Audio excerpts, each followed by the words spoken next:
Yamwachi biem ya samwa kwa Badwam TV Badwam so yada so mre no wada agenti kase no ne de etwa so ama won sama beti wo mu bi ne oba pani first lady ene ne wode sama hodo atu dwa de yenye mama se be ya ma betumi aboa mo me yakoso yede hon sam no ebebro na fe mampani abede akire professor Jena no poku ageman so akabi ede atoso sansemi ne sembia no pay yede bro sa Adom TV Badwam kase Ocean Live or Facebook/Adom TV Extra Go TV 119 DSTV 280 Uko YouTuber search Adom TV 2 na kwadomonline.com semi ene nsama fufuo yi eka ho medi afia amankwa tamaklo afia ni demiente said ensem no etie First Lady Mrs. Lordina Dramani Mahama ne wadi Ghana fo ma nyina edashonko wakai won sama yedi akotene ewo maye empuntu ohunti emrada na eye International Women's Day no ode nsema gunkrata so ya wo chiremu se braso se wo se ye hye emaden ye hye wonkutupa ema babia oba betumi agina ye adwuma bia no ye hwese ye nka won hye nemum ye de won beka ho fi se ma ka ho ena chichire oman Ghana Bapeni ya ono ene mampeni yire Mame Lordina Mahama ena wade abasobonsem ama ema nyina titire ne Ghana ma wabra ne wiase nyina eyesi ho ede kai ema ofren International Women's Day na wade ato Ghana fo nyina nim se yentrase ne yenhwe ede ba ade ena ema be ya ebetumi ama perepere ye aba sede woni mema adwumedi etie ewo memu eso na obisa se ede na obi abetumi aye ede aboa obeso oba asene amono a hyadwuma bi ase nkakra na anase wobehwe ema wobaba akosuku sede wohwema wobaba ema ekono anase wobeso abansene na enhye pa ya eboa ema ne mema nyina enya chempe ewo onwumam ene wo mpotamu no ana na odi atudwa se yenkai ne de biara da se yeso ema asena edemfa so bebre ba se madi ya abusua tumpon empotam wowum ekonanim oman no nso ekonanim pa na wode atudwa se so wura fi na asan kofa yenchiu eninti sempo yeto anamo bi a emmoa ema enko wonanim na ebrebia no ase yi umayipemu a yensan ko yachi na yenkwankwa hyase wo ho na yemmoa empeja ma na ontumi intumpon se ne be ya Ghana so ebetumpon na wode atudwa se yekomakola na yeso wasene ema wakwanya kire de won so betumi aye anase yemamai yetetewon ema wonu mutumu bobio ewa fukwanso dwumadie na wankasa wo biebie wonwuma anase yekọ mentifido mantem ne mma wo ho yekwakire wo nkuto se de obetumi de adi dwuma ama so abanfa so a ni nyina eka ho bi ema omen puntu ekonanim pa na wode atodwa se nani aso anamo a omen atuo ya yaboa ama ema ko omanim pa eba stem adesua mu a Ghana yakoyanim afenso se yeso ema akuafo asene na yabo wonachi mo wotumi adi dwuma hodo no yakoyanim pa afenso International Women's Day yeah munso yamampani abede akire Professor Jena na opoku ageman so de no to mu bi ya wo kire se yamama kwanya woni ema hodo mu na tumi aboa mampuntu akoso wasa daponda ye yesi ho ede ma nyina yi Ghana mampani abedi akire Professor na Jane opoku ageman ya ono ene wo ba widi kan ya obaye mampani abedi akire wo man mu nso ono nso ede na koma mu nsem ama nyina ya wo kire se wo bom ma aba so se wonu magina brane na wonum eboa mo man kekere ne mpuntu ekwa ni mu pa na wo kire se Ghana ba se yema ema nso akwanya no won kire wo bobra yakoya nanim pa na wo kire se wo hwe aban se ne wasi akeke bre ahodo no a ema nko enyamu wa mabupan aduasa ya kire se wei eka ho bi ena omen yakoya nimpa na wo kire se ma ebe ya soafo anase oda enwuma kese bia no a wonom boa ema entoto yahodo a aban no di gu akwan mu no wonom etrenetren no de aya achewache omoboa ema ne koten enunti wonom nyina eka ho bi ena omen kikire etumi konanimu na wasade atudwa se enya aban nko a o ankorankore enwuma hodo enwumasua bia yahodo enne bia yahodo a omen mutum do manu to mensemu emekwa animu ensori ayento so na yemunwura yensam foforo mu na beto dwa se abamu anfie aduasa enum yesusu se wanya mfie aduasa num akowia mobile phone ti na yetwa ne tie free so wo yeji Pro East mensi no mu wo Bono East mantam no mu upon receiving the intelligence we proceeded my team and I proceeded to the scene. We met the suspect who was arrested by the community And then the victim was lying down with a prone position, the face facing down. And there was, upon inspection of the body, there was a deep cut on his throat. Yeah, and blood was all over his body. And on-spot investigation disclosed that there was an argument between the two parties over a stolen phone. The suspect alleged that the deceased stole his phone. And based on that, in the course of the argument, the deceased was going, and it's alleged that he caught him from behind. A living witness saw him. The deceased was with one other person, but that person was behind. So he saw him in the act. So after killing the victim, he decided to chase the other person, but he was able to escape. Ejadifo ya wo mo adenta na ne won so kasa no wo kire mu se nyina hoden bo wo ho no ano odin bo na den ano odin pokura na ejina ne na so kura nken ha won kane ano so nhye da nyina so nti ese wonwuma wo sraban ene mpanifo so wo mra emebo wo light bill na sem no kwasem first na de etua no na ye me se me cold store me wo freezer mienu but se ase na ya me dum ba ko because me ntimi manage mienu no bill na kosro na ba ko ne kra no behwe no na ye doom light na nam ne say eti nkofo mbefa nam wo me ho eton nua ne chopper for ne nya obi wo a wa beto chicken 2 kilos bi no na me ama for so ama na efri ni bi because nya say be say lad beni ma yentimi nya adwuma because uto people last me wo ho no mo bae ECG for buy omo be check me meter omo se me de cut 31 million and I'm say na dey na me use na me dey say aka na because obi oye cost okra no on tua say aka no enti me ko office a me no omo ko check e omo se still as aka na say me dey me tua enema bebre go enti electricity no say nko yi a ha dwum because nipa no so be yi ti so na wo so tutu mu no ono so nti ase oh enti me kakane now toilet electricity at 120 to 180 the range are 120 180 for a month but they say electricity me is getting to almost 400 yeah match rescue to do crampo no o ye estimate crampo ama eye edwumewura crampo na usuro because o hwe quality work obey ama mpakro no na obehwe electricity obey use a who the estimate in kwa na in fact I say wono we need discount no ho keke eno achi na ba no dani de yan konsam foforo mu biom na Japan embassy wo man Ghana mu aya de wo makọ ya Adom ekromu akrofo mensini mu akosi chip pampan bi de ama wo so wo munye emwama pomoden enkoso.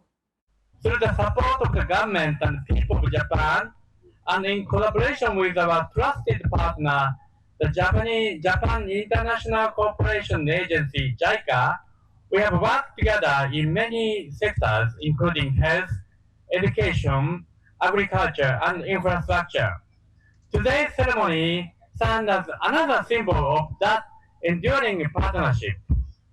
The Adom Chip Compound project we are commissioning today was funded by Japan's Grant Assistance for Grassroots Human Security Project, GGHSP scheme.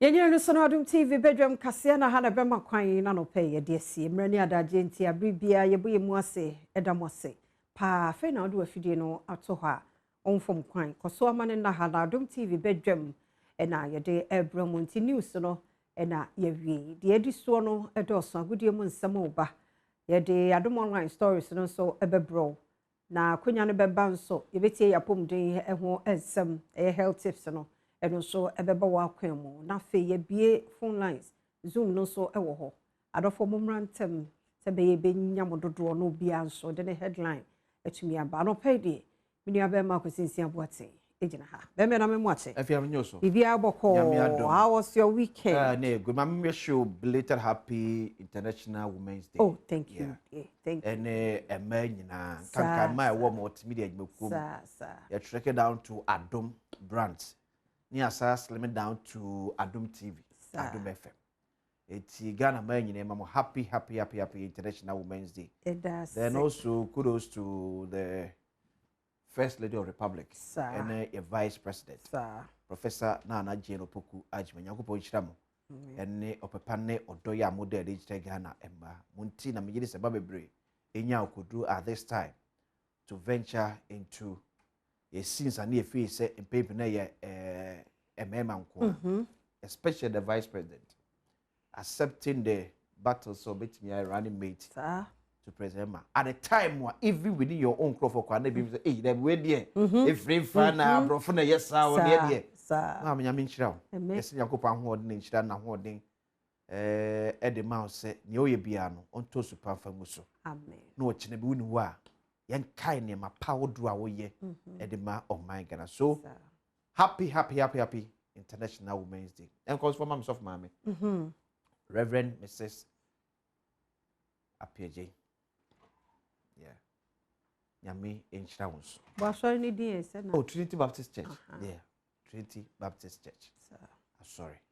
See any more a man, women of integrity for you now. No. Yeah, we should be a happy International Women's Day. No. If you say Bia, she is. Oh, Yami Adom. Bia, ye come. I say more. Bia, ye come. You say, Femme, we are happy, Jacob's review. And then run swim say, memory done as an day, we banisi akunyaso. You ramp penina.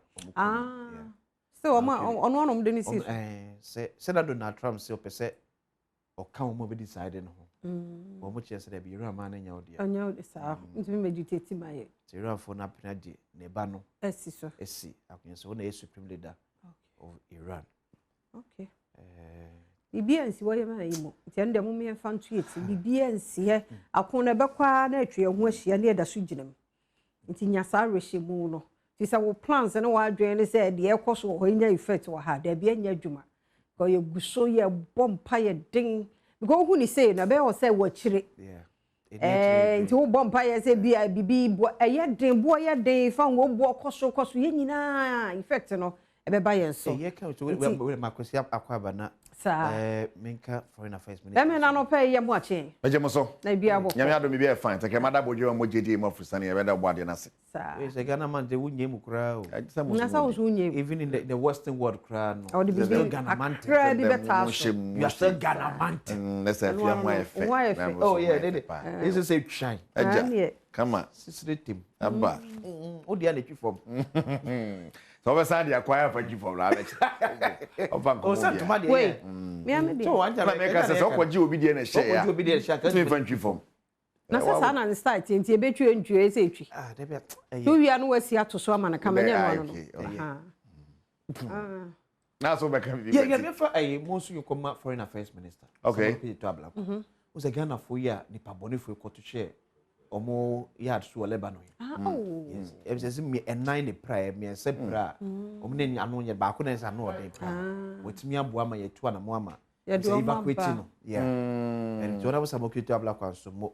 That's the Mapaya over the defense ministry. So, what do you about one may say, always I say, can I survive? Yeah. Oh, never home. I'm saying, Australian is a question. Yami dear to survive. Amen. Yaminti, because whom conquer you be through Quano and oh, yeah. A rather more by. Maybe there's some catcher semi-call military school. Yeah. Intimidate. Those days, you know, say, Omo Papa, Yami, I don't know, Mokono Bar, my dear Yazo, Eddie J. Well, now be able to me, I see. I'm upon the corner and never not the old bar. You know who that's why I hope Kayabu. Bow, Yamaiko Asaka. You may have for Casa. We will be on your side. We will have Jimmy wine. Oh, Jimmy, Jim never to the body and Katie. Body yazo. Na dia wako picture. Forget no there. What is squat here? The we squat near me. A TV squat. Squat. Mrs. Squat. I'm a cast and do the ultimate. Men of valor. I'm sure. System I'm sure Ghana Libya or Shana Pebia, the Yamika Sepane, that sense of patriotism. Yeah. You're too much at a faster pace. Mr. Baby. I don't know for yours.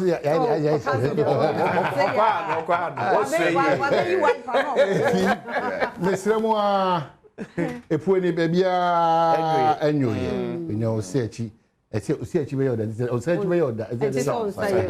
Anna, so touch the one out of touch them. So we hey, and then the old one. I want to go. Jamie. Yeah. I said, Bubena, we are. I'm about to buy me bubos. Food for well, it's a chairman about the yen and American. Yeah. But was a man for Canagana, this is the Nanagana, and the son of Mania. The year Cassian said, whatever age I Ghana di Biano, your contribution to Ghana's success is very important. Yeah. It will to a deal with Jum. Ubuana and none of the communicate you can.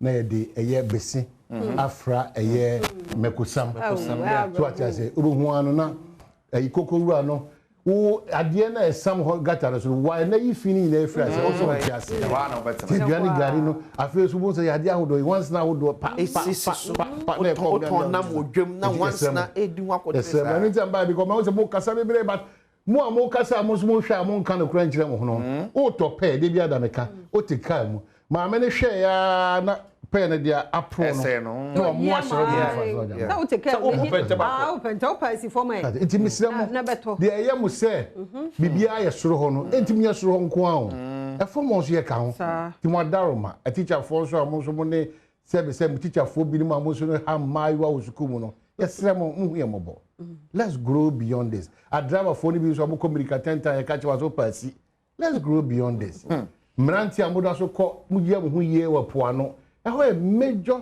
prime area e ho no ahoho ba be hwe ho se ho na from e fa no onti ase e na fie residan e ma oni eye bia ye hu ye ofio na ni pe han se oni ma me ka cho se 1st April rent control ko ken kan mra no ade omode ba Ghana ha no se no e bi si da e do fiti preko pe wo ye fie wura o se ma to me dem da bi Efa. Say cheme how inti misremo eniom kwasi menye ha be 2 years.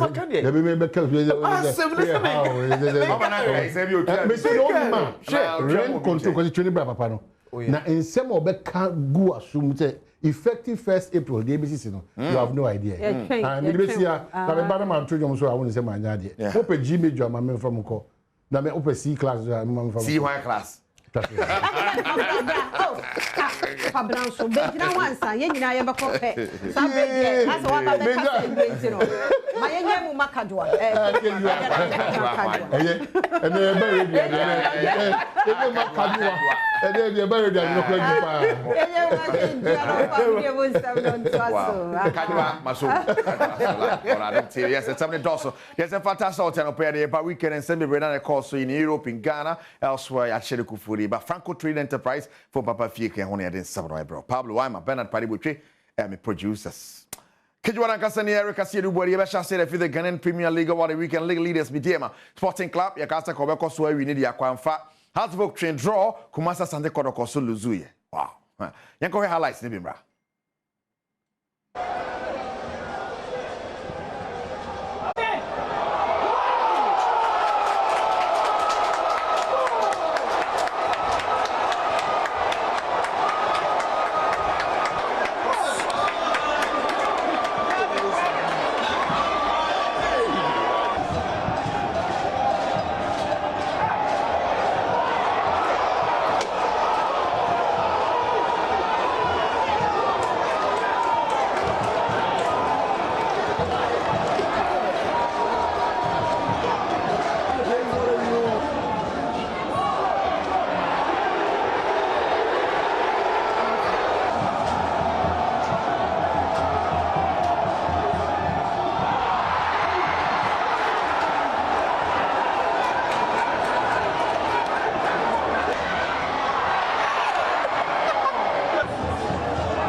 hard and low. Right on target, but instinctive play from the goalkeeper to make sure that ball was not going to evade him. That would have been suicidal for the Phobians if Quayson had gotten into the penalty area. He's come up with some decent performances this season in key games. He was exceptional against his former team Mediama in Takwa, and he was unplayable when they faced Asante Kotoko at the Babayara. Such a good player. Very smart, very skillful. Just needs to be a little bit more productive in the final third of the pitch.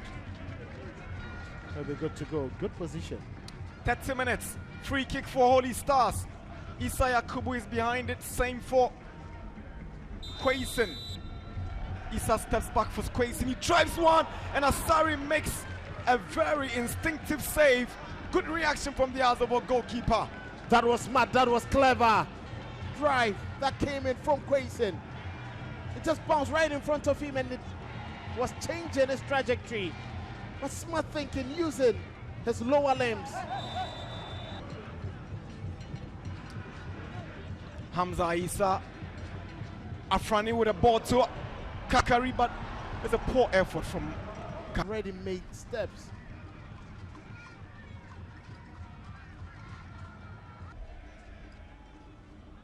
Puts 1-2 for Cheneboa, who goes ahead of Ose Esibe. Esibe fouls him, certainly a card. It will be interesting to see which color he will be flashing on the Azabok centre back.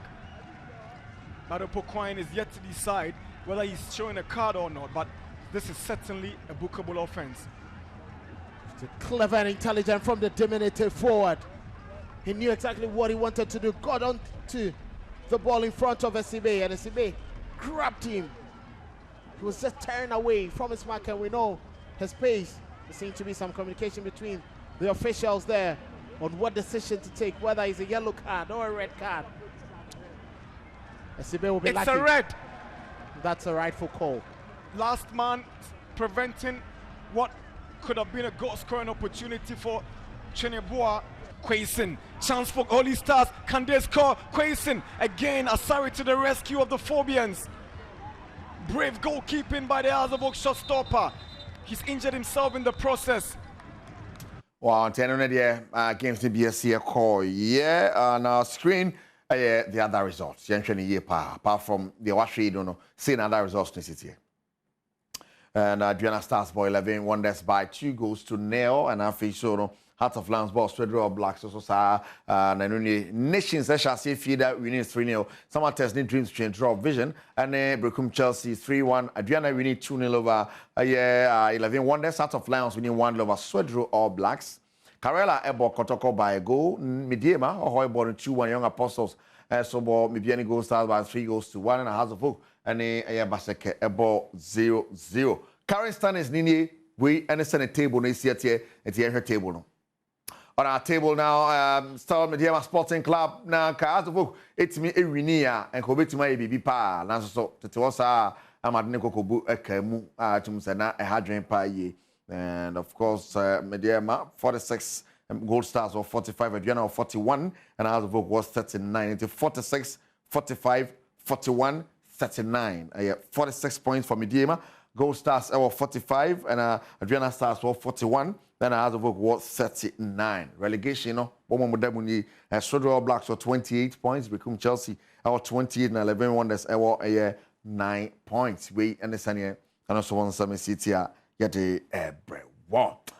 There was Division 1, and Mano League, and so Utimusa, yes, of course. But talking about the man, you know, the Black Queens of Ghana, back in Ghana, how much touch it down after a wonderful display, or the Queens Ladies Cup, Pink Ladies Cup, or UAE important more. Bombo, something United, you know, Tanzania match no to me and Maso. Bernard Padibuchi, Boyemo. The Black Queens of Ghana, Ekopiemu, UAE, Bra, what day, Pink Ladies Cup at the PEMSO 2026 edition, UAE for NGC was wrestle. Now Ghana, Morning Bono, Ekoso, any year pa, or bra.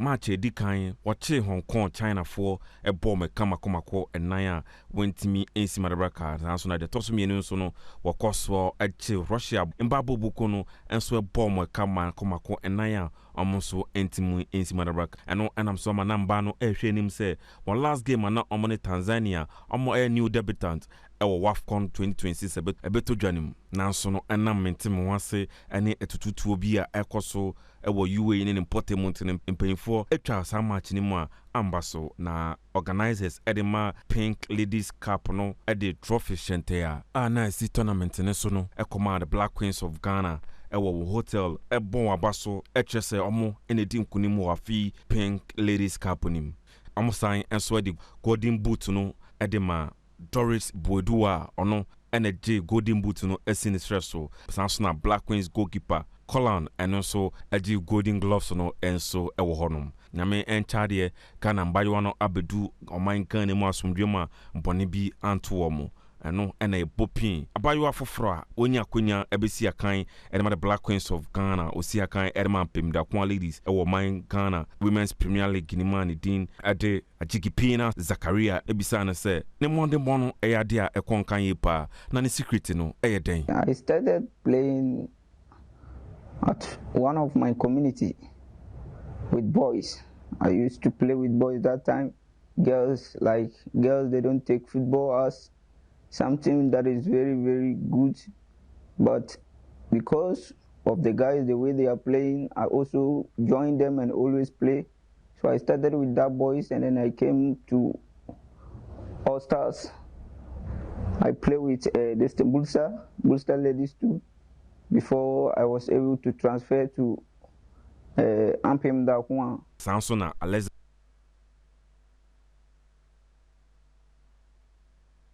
Emefatei, and also the Dikania, Obisia Kai, Ediama, the Black Queens of Ghana, and Swedi Tuja, Kwaya, or Fasu, any debut collab or the Black Queens of Ghana. I think I was getting out of my computer science class, and the first people I told were my mom and dad. So it's hard, honestly, it's hard to put into words.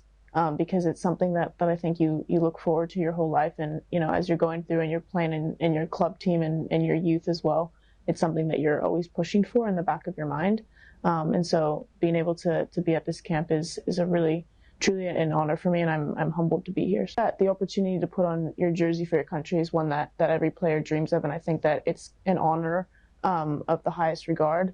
And I think that having the opportunity to make my debut was one that I had dreamed of, and obviously coming into this camp was a goal that I was pushing for, and so I was just grateful that the coach entrusted me with that, and it was special for me as well being able to sub on for Portia, for our captain too, and kind of lean on the team for guidance there. CAF mpanyinfoɔ ɛde abɛto say Women Africa Cup of Nations a na wɔsan kɛto dwa match a ɛwɔ mu ɔmatu ahyɛda ɛde akɔ busumi July da etoso edonunum ekopem August da etoso edunsia 2026 imo enam nyama ba ko mienu bia entoto yie enti enomode dwumadi no akonenim.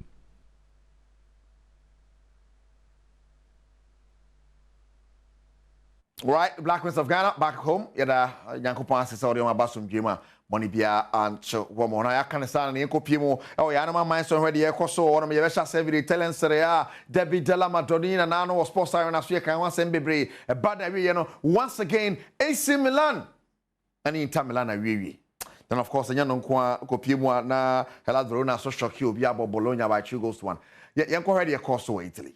Right, so the points gap in Italy, I cut it down to 7 points. Now that Inter Milan, AC Milan in Temon, AC Milan actually Inter say, and saying the actual no be in the last 2 that I don't know so we are some one way as get one now.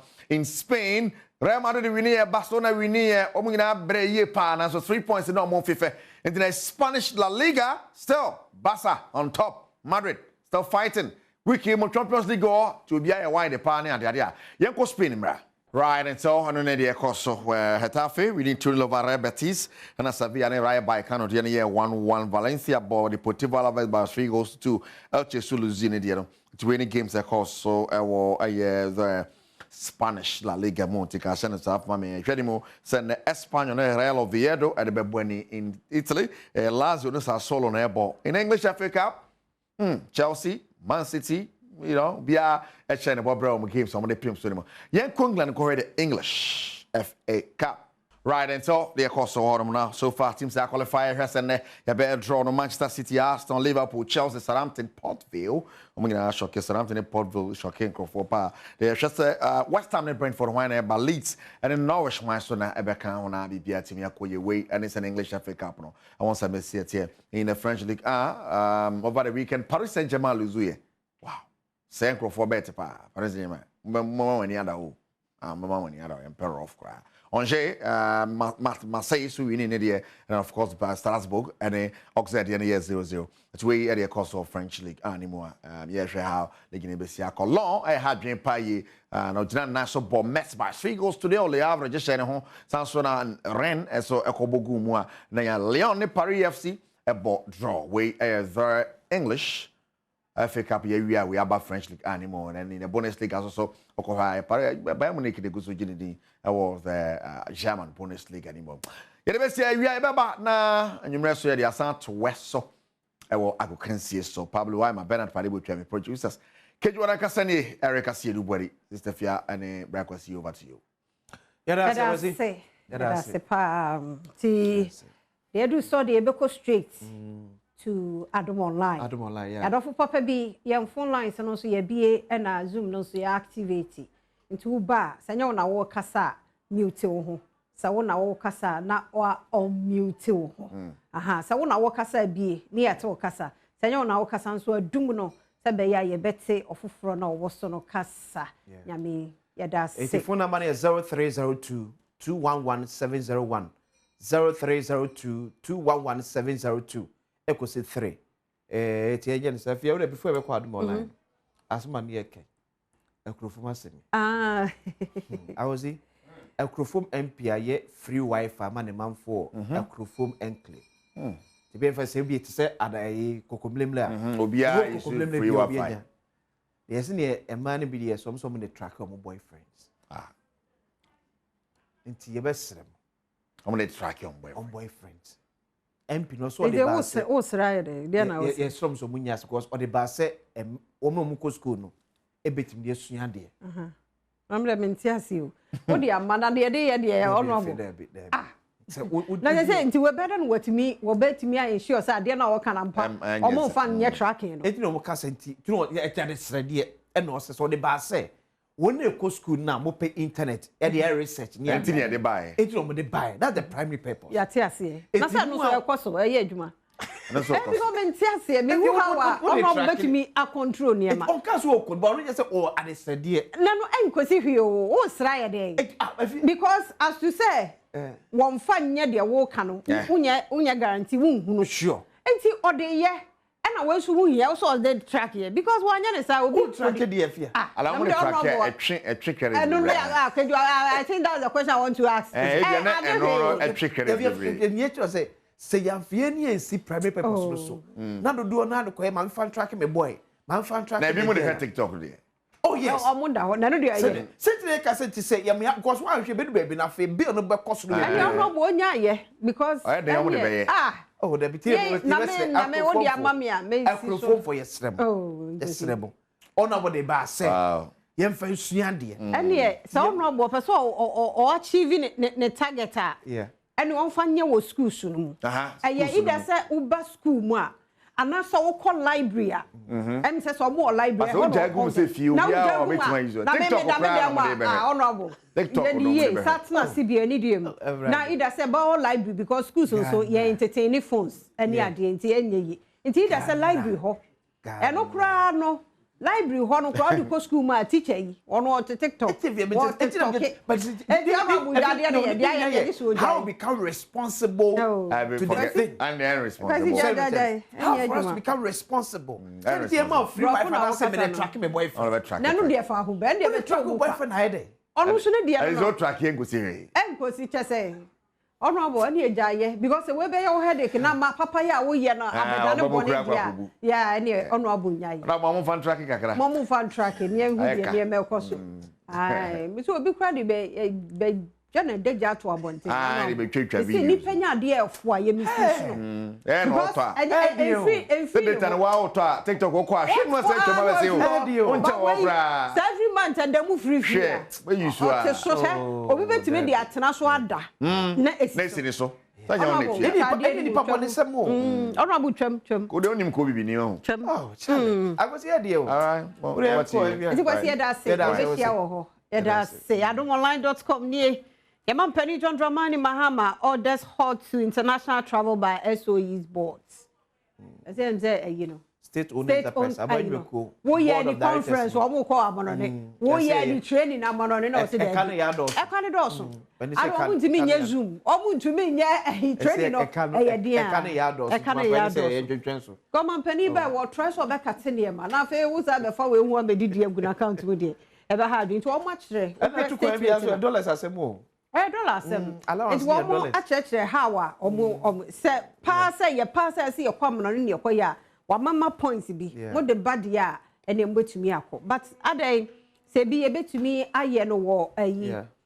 You can't say Zoom and Zoom go. They say that man for the Zoomy. And you know ma na attack diabo so online and Sunday ya for Zoom for no so me nwie Adom online no enti ano ho asam eno no na enipa mienu onso ato no no musie do ma ba ko eprade mu ode moto nkwanhia bi esie na mpesa me hwe ba bia esie no enti ano so ho asa wo ba adomonline.com eno so ewo so yesi wasimfosu Central Region Saturday no nipa mienu de omukọ ena ba ko so eprade eno so ho asam no. MCE declares Kintampo a no-go area for illegal mining. We are sure illegal mining a whole asemna Kintampo. MCE or said there be yam so. Yam penemamu fagalam say no mamba mesenia ma ewo. Tiano so a wasem no. We dem say a chum that Badwam online say weekend no. ECG yes areas go maintenance be ewo dear. And also a wasem ewo. Enti semfofro mu mehu mampani investing in women benefit the nation. State of the nation address no.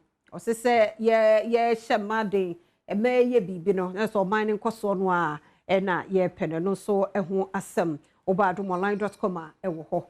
Enti am say yam phone lines ni Zoom no aba. Ti wo so a ya dofo papa bi opani ye hu ankoma mahu boatin ewo so enti my ready dia wada wo mabomra phone lines no so ho enti no baby a pese ofre ye mfre bia no headlines no ya bobo so yi akrofom dia na pese o ka bi so ka ho a eno so ewo ho ni penji papa ye ni pa boninti ni pa nye papa but we have good intention oh sure see a boy be a here bibi talking a community like this internet accessibility difficult so that's MPIP won say me mama free me man me come from honorable say sanofire bibi fofo so munya ne ekoso wiase nyina so mfa so honorable say sanofire no beti be just me track me boyfriend dia eno de me kwada eno ho de nya mai but ebi mba abi so no obi a won hia sa research na obi a na be research honorable fire bibi fofo na ehomra mfa so dache opani abaso what no opani anopay ye moache Opening patroti enka ya mwache. Okay, any info before from so opening ti enka. Opening uti enka. Oh, you're nice. Gentleman no pay ya mwache.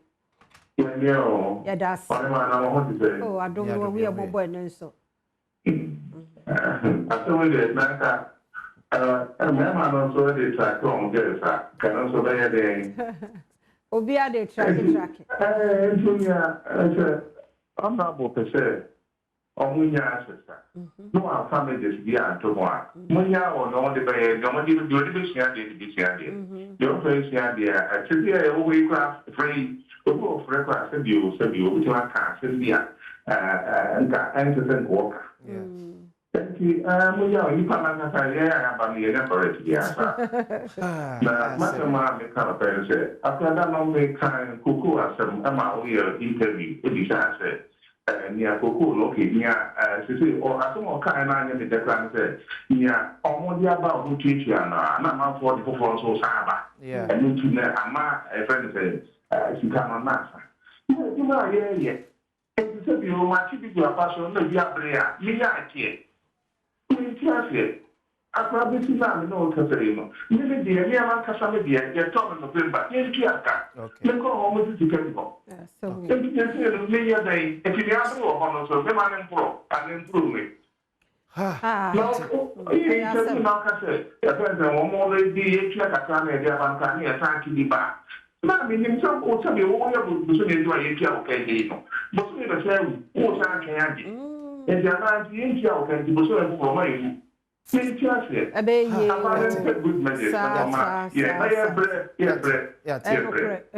Yada say young call Victor Ho Zoom. Victor Tete, I don't pay you much. Hey. Victor, yeah, you so. A delay in Tio. I don't know internet asemiana aja. Me kasa free a yachim kwabing. Okay. Na your network problem will happen, you know. Nka your best stress MTN for better. See achim kwabing ayu ku kesi pa ku na tre. Atre ma chese your network no die. On say me no kase o see a delay. Your issues pa ya na ye pese e freba show no so but network na mo ayi nti madaroma. Adom FM dem mo kan bi e wo mu nti no your best stress money telecommunications no. Be boy na I'ma be see more mass for her say because it's not helping. But that's now yeah, Juma. Oh yeah, Juma ben papa. Oh. About what me try there. Me try there. Any hard dream pa ICT for no me ade no. Abraham, I tell me my NCS. I obi anya bi so wo abuse. Your power. Victor, that's it. Victor, that's it. Nana bo man so aba phone so nana no pay ye boache. Mejoso, afia na omoya die. Oh, erade hu ye mobo. Akwati me chia. Nana mejoso. Ene dia akwati ni afia mi hia mo agye nkyere pa. Ayi madam Fusofu bi. Okay. Emma miko ye estimate bi ma no. Ye kobusa ne ma ne bo wadum. Ne ba ko ye 1002. Edibra asori this kan ma se enkoto na ma no. Na bi kan se ye enko China mo e wa stampe. Ye ko ye konya no 550. Awasi ye wie no. So for now, I'm 30 million. 30 million. I mean, balance for the commerce now. Come me say, I me did miss me what me you soon as a talk with you about me no say and I'm first come. I said say once away be a mad there is or non for the academic call. Yeah, but they say me the day. We say one and round pass or remember mama. So who did the other so you nan for say bubu asore no. Nada no wa mi anche mu pe. We asem. No, one our initiative here. So no na akoya no dia. First can command. Ana me ko yes smith ni ma wo. Ana ye dis kan ma asem nkoto na no di machi. Ana ye kwa kan ya konya ne 550. Yeah. Yeah, that's it. Yeah, that's it. Pa, young Philip John. Philip no pay ye mochi. Philip Pachoti and Ka, ye mo kwaba. Hey, Mr. Producer, everybody have you. Also. I me say 2 p.m. na kasa no. And I want so all mute who ya to kasa papa. Ya o kan nyina ya nte. All mute. Aha. Avientio. Ani ko mam ko fa ma fa na ikma pa mo de e mobo. Yeah, that's na men kasa ya honorable Tinjesi former MP for Prisia Valley. Maybe o will be Adom no enka no because osan ba biu. Ejuma pa boy no e si omra nti osan ba be contest as member of parliament for Prisia Valley. Na me ko masem so wonim. ECG4 kunyen. ECG4 omu kunyen. Omu the politics from the beginning. And there was a bullable NDC4. Nti yankasa NDC4 na ya na.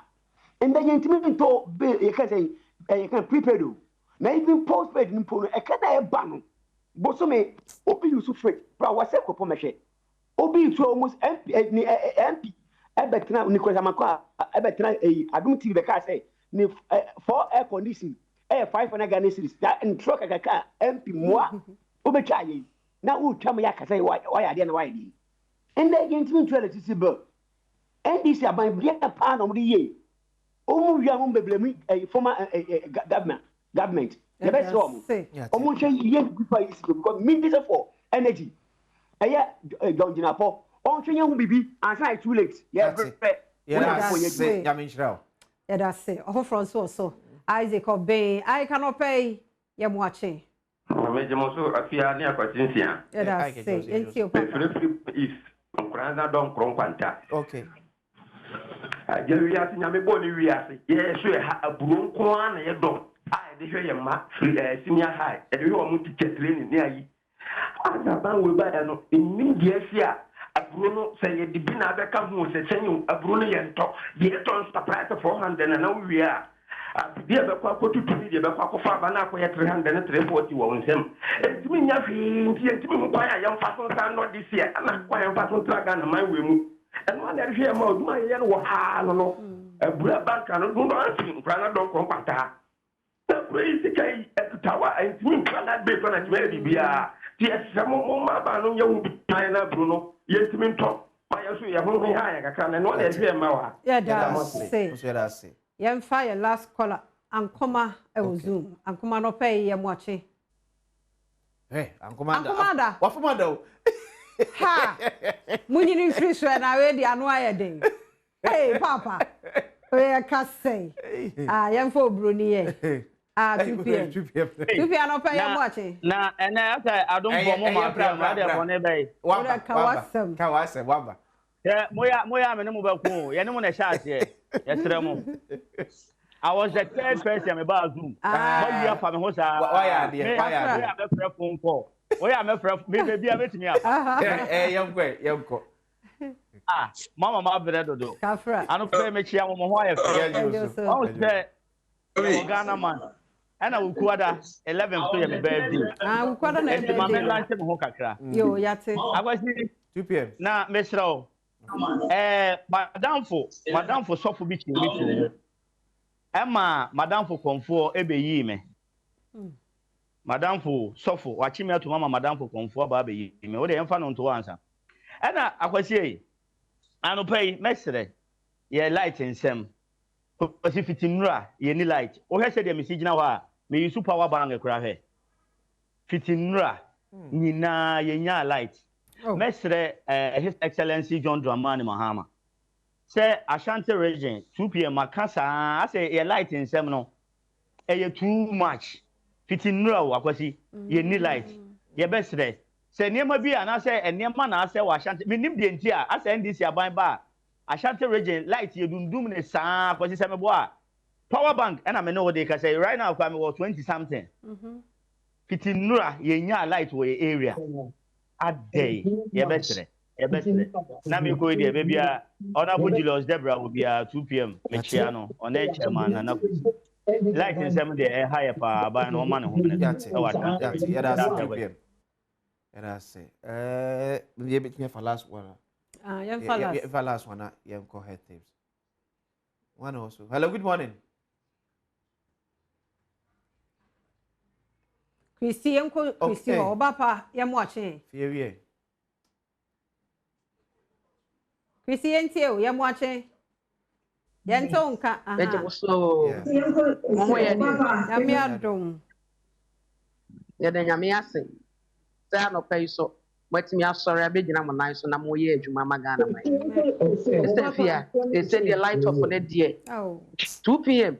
enya Ashanti region ko a o nya Ashanti region ko ye hanyina light of ni gina mu saa e de o mutima na be 1,000 times enti e basa ye niam esisi so ye fridge ne ye niam no e ha adwene they say incubator kra me de e pai ayi kosia e basa na kosia fa sei enti ye sre se problem ne wo ma ye nya we na ye kwa adwuma ye disconnect ye niam na ye nko e basa omo ha ye pa ti ye sre omo ne Damasi ye ko openi kese nye ye last openi an openi ye moache openi boate o mini aba afia mankwa me mamo ache anopai mini akwasinsin awo o top no ya me fe meba na wo de me akọ utela no ho na me nso so wo de me ato yie na me mfa kwanya nso na me nchia me MP eye New Durban North MP Honorable Nana Osei Ejei aka Dijo na me nsanchia Honorable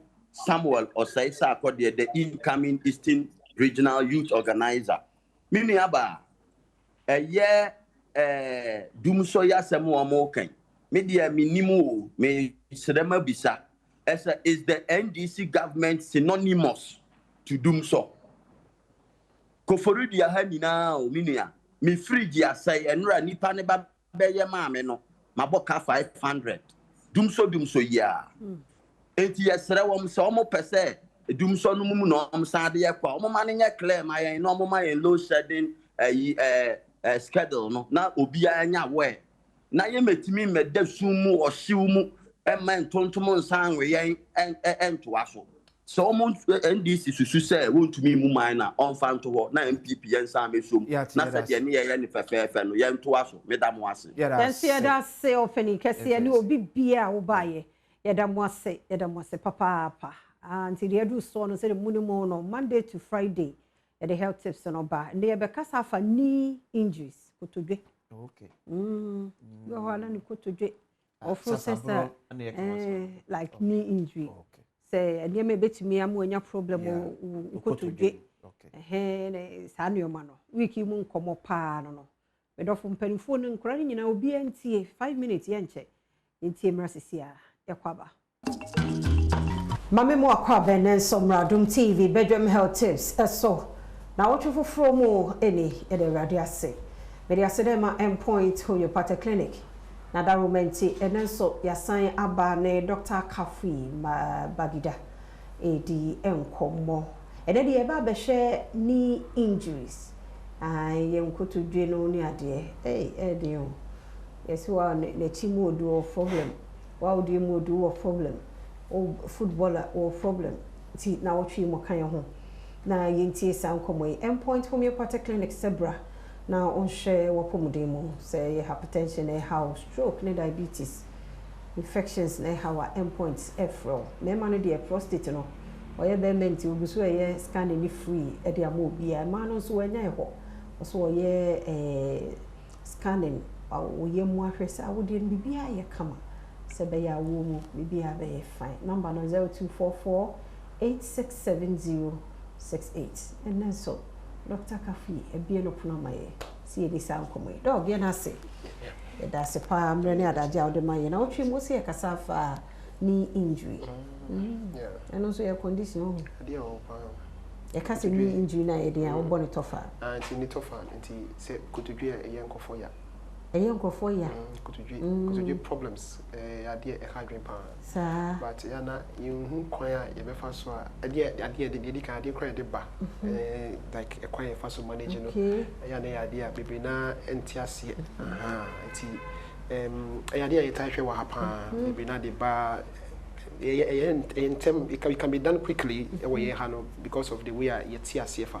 And to be now or no na omunim time I ask animal we be shasi. Me the can so social could to general class be a tiana, could to general casano, be now could to as a debia a woho, but could to general no papers in Miansa and a cabum, and you could make up to general into Sre Dumpino. Anyone I see when I don't pay me, no Sre don't pay back.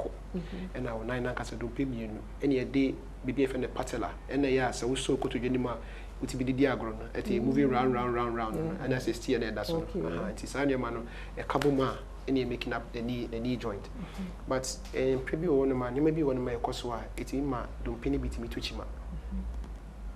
The beer was said, and as a sucker crap, a besha said it, a more 19 more assessor. It's a bit master group now, 9 years we are, and I be beside or and I see be a joint in the Sutiano. Or boy, there's what you share Nipa as an Ibiano. Or say body no, you will wait. I was a body now because it's cream.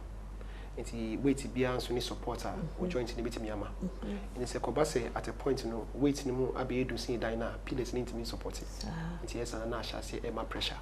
And the problem say cause.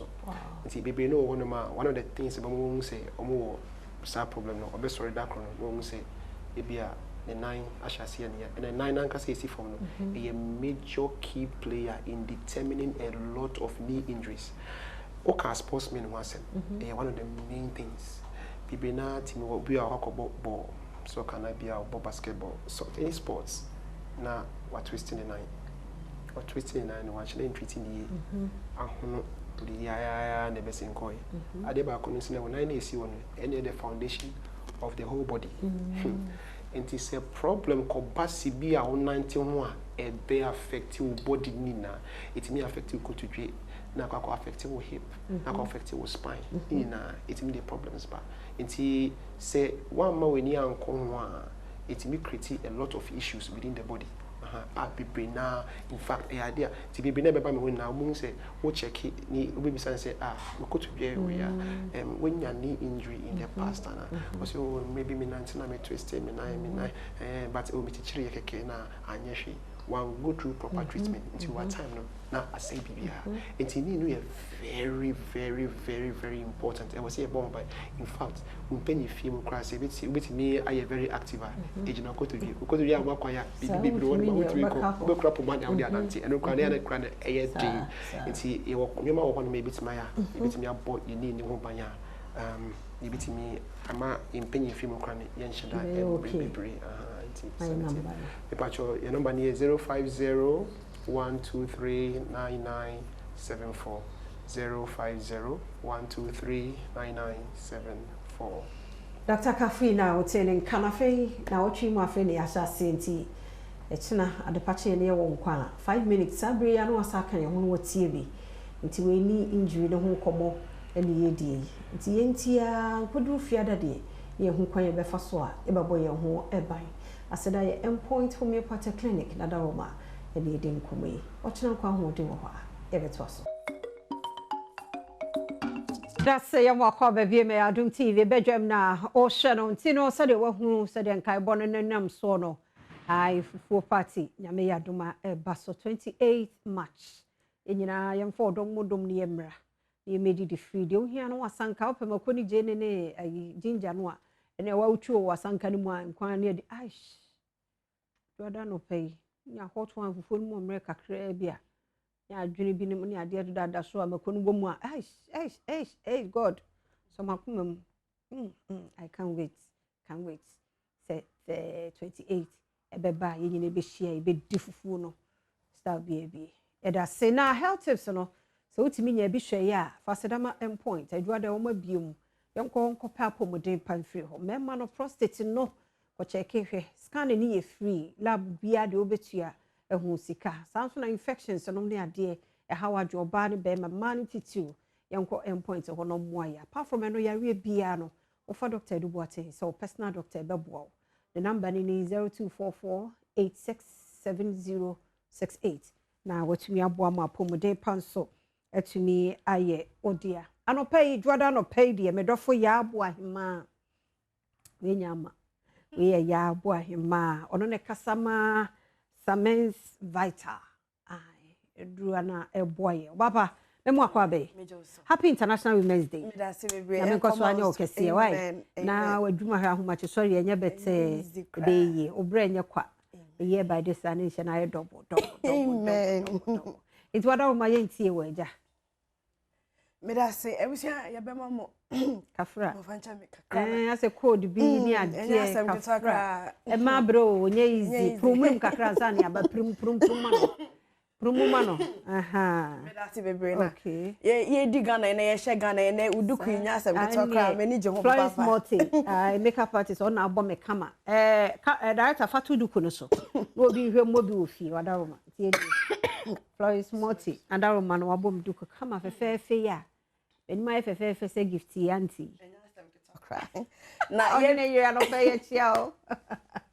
Enti oba. Me da say ye ba be di fufu 28 die na che say ho hia say ye say ye di Ghana. Ye nhye Ghana na ye nye bibia Ghana. Eno nti ene ye tena ase na ye so ye di Ghana na ebremo. Say ye be num Ghana nsundro.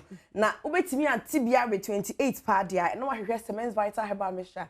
Ene ne capsules e chia kwan na opebia nonom na eyiyi flames na sisi a meti ha meyi bie me fi ha pem ko pebia nonom ama afi wo ye mu ada ho kama se ne be ya obetimi atibiare anope meda bisuafo aseso makwanya se me ka Semens Vital Herbal Mixture edro nwa so yi ho asem fan show se edro ye yanka so ye Ghana ndubra habama ya keka bom di bia ye nsuo na ye di bia ye capsules a ye di eba adwaman so a na dance ye di echire no enya asem ketewa kra edure na ye ntinimu edwuma nya asem ketewa ena no meti asem mi yem hye me ye sesa wakoma moja efi wakoma mu ko wadwen ho no ejai se ekwa wo just 4 minutes to leave na ye se enya kra e wose ye twa ye hwe ni pedua so yi wo a wo ho a ya na nanse achi utifa wo ho ana wo sai titiriti wo ho ana wakoma bo ntentem na unhwe hopomasi bre no ene eye won kwanje da e bia ne de di nkan a wo tie mi ana wo hwe mo TV so a na wadaroma wo kodwa man so a wo busa Cement Vital Herbal Mixture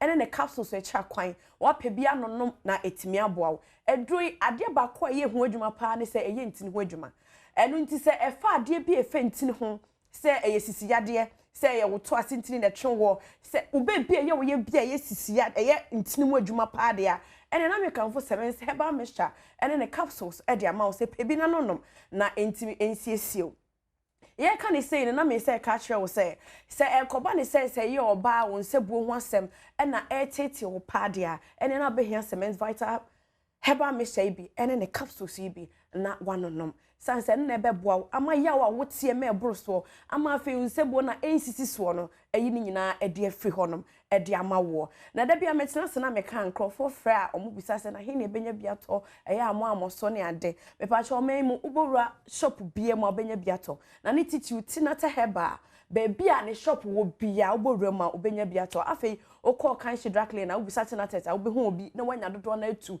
na wo de akọ eno echi is Repast Ventures e wo bi ho afi Snowbird eno nyina e wo kan shi drakle na okọ ho a obenya bi atu aton na oswanya bi na oman mu de ubo oman region 60 region nyina e bi ho okọ ho sa Volta region baby a northern region obenya bi ato de hia ne so be fa number na be frɛ ye number e didi djuma ne 0244 718557 0244 718557 and 0241 604 702 0241 604 702 si akasa Ghana ni be ma dia na ogina brane ya yetu kwan kwa ma ne fa wa yeta ate se emrofo no kra mo ne di mema mo free Africa ho enam 20 ni bi e wa ha yetimi bi mi egina ye na so se mema no na ne na ye mpanyimfo hwe ya no mo di bia hye Cement Vital Herbal Mixture ne capsules yi mu so ye be ma na ya ye ka se eat Ghana dress Ghana drink Ghana ni nyina no na ye se o pe Cement Vital Herbal Mixture ne capsules na wetimi anunum bi na be ma wogina bra ne se be ma na wetimi abo adwuma ya na eto da bi ho no no niema bi ho no ma ebedu achi ne be ma wanya 28 years yes wanya sexual dysfunction wanya 35 years na ese ne mema sem nyina kofem enam nro bia no no ma sharp ade bi no enye saa se opedru a enkranfo agya tum na yebo ne nsamane sa gan dia na ye Cement Vital Herbal Mixture ene ne capsules a chese woto a tene straight na ye se a hit target no emfa umfa nchenchen eye Cement Vital Herbal Mixture ne capsules adanse ewu eduro yi ho ne nkrofo kan ye kan enano bi piefie obi hia meka chemisi ye se eduro ni eye papa ai eye pa enti so also what to say ya me pa chawadaroma kona kope bitonanom na to so hwe na wo so bedi ho adanse na yo obi a wo ho awakomata abo ntentem wo obi ho a hu aduane pe na ise wa men 28 full party ye ken na se nkwan da wa drink le wo fa asanka ne ye san kwan na hu nam na wa men by force wo ho na se why kutu wa bloat bisa no wo de dro bi so ana wo hypertension wo ma me bi ho or diabetes or stroke any say ade wani nyina wakoma bo ntentem moja so tate kakra na yade bi atwam ana kyese abesen na ewura wo ho a me pa cho me kanfo pre-care natural powder e de amount eno so Cement for ene de abedwa so wonom pre-care yi bia eye powder into segun so ma na yesayeti na wanom wo be no ma moja itimi edi afusane yi oba be no ma siesie ni pedua no oba be no akoma ebo ntentem ni nyina etu atwa oba no ma boost immune system etimi abo ma yade wa aye kwankra ukwa onum nduro ha ne ha no etimi abo ma akwa ma akontem na afa yade wa hodo na eno so etwem bia na ese ebesen no eno so boost immune system na nkwamo na ye den na etimi akon atia sa yade no ni nyina wonya Cement Vital Herbal Mixture ene ne capsules a na afa wo pre-care natural powder ni bi na wo de awo nchen ya number ni bi 0244 718557 0244 718557 and 0241 604 702 0241 604 702.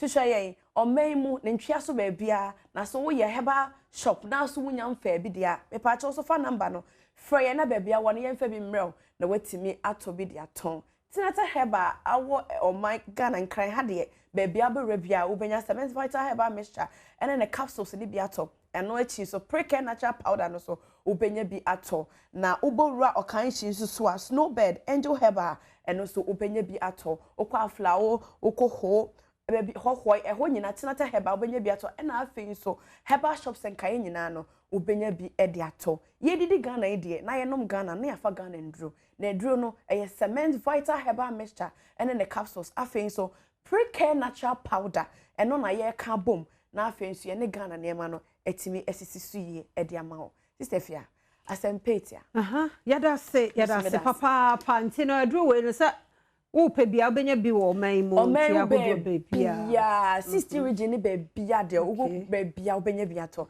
ya ba hwete bebia na se ye tonya asem keto na bia wutie mi na wo bebi oman mu bebi na bia wo dwen se bebia wo no unya bia mesro fa number na frɛ ana wo de ma mebo ma 0244 718557 0244 718557 ana 0241 604 702 0241 604 702. Sesi number no should be a your number is 0244 718557 0244 718557 and 0241 604 702 0241 604 702.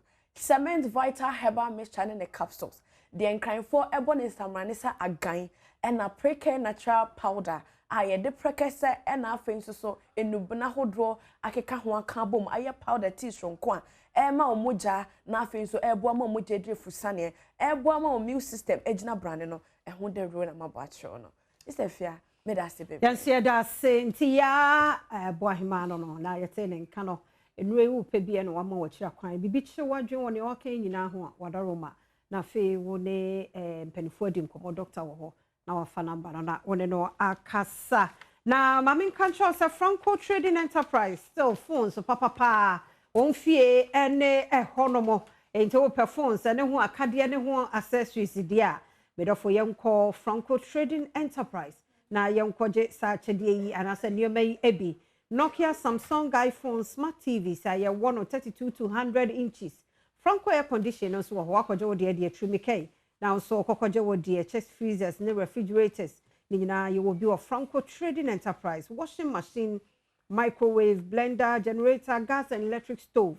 Nina no Franco it will be. Ya was CCTV camera so ewo ho to pebi say your office na we here say ye fie say ye schools sorry baby so yenya CCTV cameras no be mo bobo ho saa no wona baby a wonim de ekoso ewo wachi frɛ Franco Trading Enterprise number C 0246 422338 0246 422338 and 0555 939311 0555 939311 now on a Franco Trading Enterprise edi enkomoim DBS Fonie Yasaka Yaho Ebiemo DBS Industries Limited roofing papa fie die ene ho nene ani customer won dia maye ne say so beton chense e free DBS roofing sheet for no ehọ a e ba bebo so ma free enti edan na dru ne mosto say ye school dan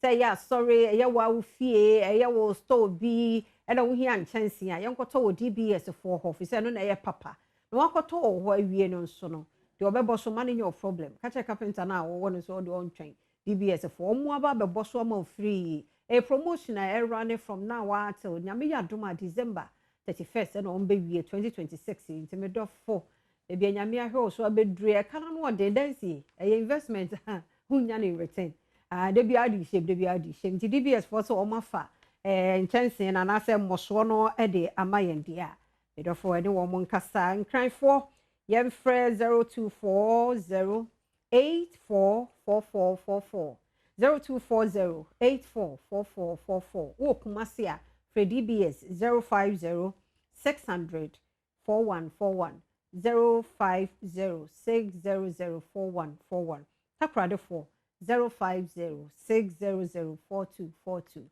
takrade number no 050 600 4242 DBS Industries Limited roofing papa fee anyha na Smart Foundation Save Mother and Child Foundation NGO amiankasa kofarba amianam tiadwam we de mother roma enye nchen kra na nyame ya adoma ye pese ekɔ schools mu na yakoboa ye Veronica bucket ne tanks no na Veronica bucket nso awo ho sebe ya emofra betumi awɔhye wɔn monsa brano after washroom wɔhye ne nsa okodi agro mfuturo ne nsa dafo obenya nsuo ne samna edi awɔhye ne nsa kama na dwumadie sei no afia nko ani team ne yentumi modaroma unim se de abrabo ne tinti na ne de maba mo ho a mesere mu enti companies a mo sa water tanks ne bi ana mo Veronica bucket ana wo hand sanitizer ana wo liquid soap ana se wo I am said one liquid soap hand sanitizer any Veronica bucket ana se tanks no modaroma unya tissue kwa kan ho a enye dog me da se na nse ja omo wo show mo se wi o mapepa nti fa number yi na mnim se me director de we to so am so mada 0549 736613 0549 736613 odi your audio to so me reply momo number is the same momo number and I was Ophelia and I'll be home momo you got 20 schools momo I need to be enriched because you are ready doors and when you send your boy kasafa urinary tract infection na me tie doctor kasa na was last year pa nkra wo manya UTI no as when is so catch it you na ma no and possible so ye nkra do no anso kokoro ne ode frafra saa and I shoes na so ho nye neat say wa wani tua so de ye be se ni dim bibi ati say ye no ya ye nfa ye ho hyem na ye moa ma no enye kama director asembe director me de ade ato ma de so oh anya hwe nti number na me de amamo no madaroma na de kakra bi abenya ma e bia na ye ni ebeso edwada no pasa ba bia ai mi ame doctor George Siama Junior ewa hasi for sea liver specialist on more abaha oba be boy na ye di enkomo nti dog no peme mu ache na bia boko de oba de adarma enyame ase amofa no so ginam ata de so de Ghana man eda obo mi duku na mashe African way kama very nice eda se papa eda se oba de odro sisi ana se oba ye na bam sa hu as why penny bi there yes that's say edwada si yakodi di agu se holiday ni nti no ya ye hu bi pa ni anyeja ye ho ada wo ma fe fa pomoden komo im Yosefia me da say anope na mafa we fidie kese so echia wo loyal listeners nyina na ye koso ma ye ho afishia pa nti afishia pa ni mu a na enigesem wo ho C4C de bia ye ka se ye wo nkrabata kese pa e wo Europe na oba de adaroma senior doctor Michael Kojo Tremantin oba be PM ewo the Netherlands branch enti otnase fitin na akọ enti ye be stress dofo bia wo Europe bia for weni echre C4C branch kese pa ewo ho na shia Dr. Michael Kojo Tremantin pa cho friend wo number yi so +316 879 855 84 +316 879 855 84. Thank you. Now, and you say you share the rise of chronic cases. So if you we baby said that chronic cases grano ayeden. Now, medically no your word your friend no communicable diseases and non-communicable diseases. Just say area yetimi the sign. Any the yentimi fan sign. Mpembebre no the yentimi fan sign no your friend no crown ko yare. Nti yese yare atna woni pedua no mu for about 6 months to 1 year no. You bone say a chronic condition. And nti condition be to say hypertension, a chronic condition, diabetes, asthma, mental health problems. Impairment in our part of the world, no. Adrian sebi obi wo mental health na che say obi sebi onam kwan ho wa ro no ho wa bodam sebi entisa. In other parts of the world, no, depression mental health, anxiety, hallucination. Oh, why na o senia obi etata on bibi to form sisi a na wo yemu ahyew e ma akoma no bon tentem in a long term etimi ma wonya hypertension kai se akoma no so bon tentem na hypertension ba pe etimi ese wo blood vessels no blood vessels no so ese a mwa ma moja ndi efurusane ye e wo nipadua no mu me pa che wo yesua hu se moja wa ahoden a ode nante wo moja ne mu nenso se ekwa adwen ni mu na se glucose ahodo a wo moja ne mu wo ntin ni mu no entimi enya ne ye a adwen no lack in blood supply adwen no start se ewu me pa che enkwamwa na wa adwen ni mu no ene start se ewu sa senia adwen ni ye ejuma no esesa enti etimi ma onya hemorrhagic stroke na che se entin na wa adwen ni mu no pai ma soni gu eye adwen ni mu ankasa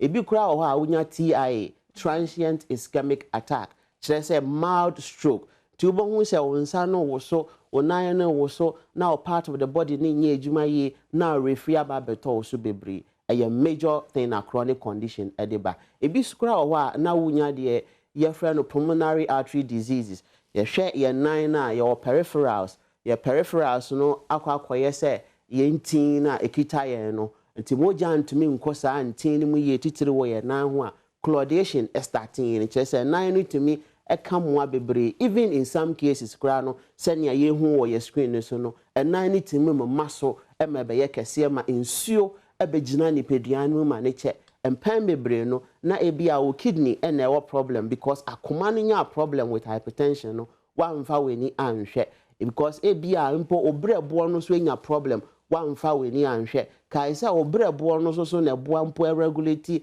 your sugar level kakra ma yen apart from your pancreas no oboa mpo boa yen with your cholesterol kai minia say cholesterol nye harmful sa esan say adwen no feed on cholesterol ono abiom sans with the pro-angiogenic property kire say efi anase distraction bi eba your blood vessels ni mu a ono no besiesie no nanso se yama nsanom dɔɔso yama cigarette nom dɔɔso yama nokonokwe aduane dɔɔso yama nneoma ya chichi ne bebre dɔɔso yama empo nansen de yetete si ye de frafra ye nuane a ye di koyemu chemicals ahodoɔ no ekoyemu na dɔɔso a ede efi betna ni pedua no mu ede damages betna ni pedua no mu eba saa cholesterol no production no kosoro kosoro no na ma omoja no so ye thick kai se moja so ye thick a thrombosis setting in thrombosis so kire se omoja no beboba apot se koko no enti circulate ye na akwa circulatory issues so aba ebiom kai se o body no so enya moja o organs ni nyina start se ewu imagine se wenya total organ failure na che se organs ni nyina ntimi enya ejuma mesrew yenya very careful what ye di ye nom na ye careful so a na yenya very very careful wo enro so a ye de koye ni pedua no mu titru enro a doctor prescribe mao na wankasa wo hye wo ho na wo no mu ne bebre no hwehwe ma me hu se obrebo no enya problem because of sa enro no enro ahodo so a yeso ye frafra ye ne ye ho kafo be hia 2 hours 3 hours 4 hours me pa chaw o de ko he wakoma e na wo se no kai se moja ene nante kwose bi ntini mu na ma ahoden bem nti akoma no na wo de pressure to no so yen so aye wo arthritis se ye rheumatoid arthritis so osteoarthritis dompem yare empokra no ye wo neuralgia pain yen ntini mu afefe ye yen ya bebre empokra no ye ho a ne yen sa bebi wo so tremor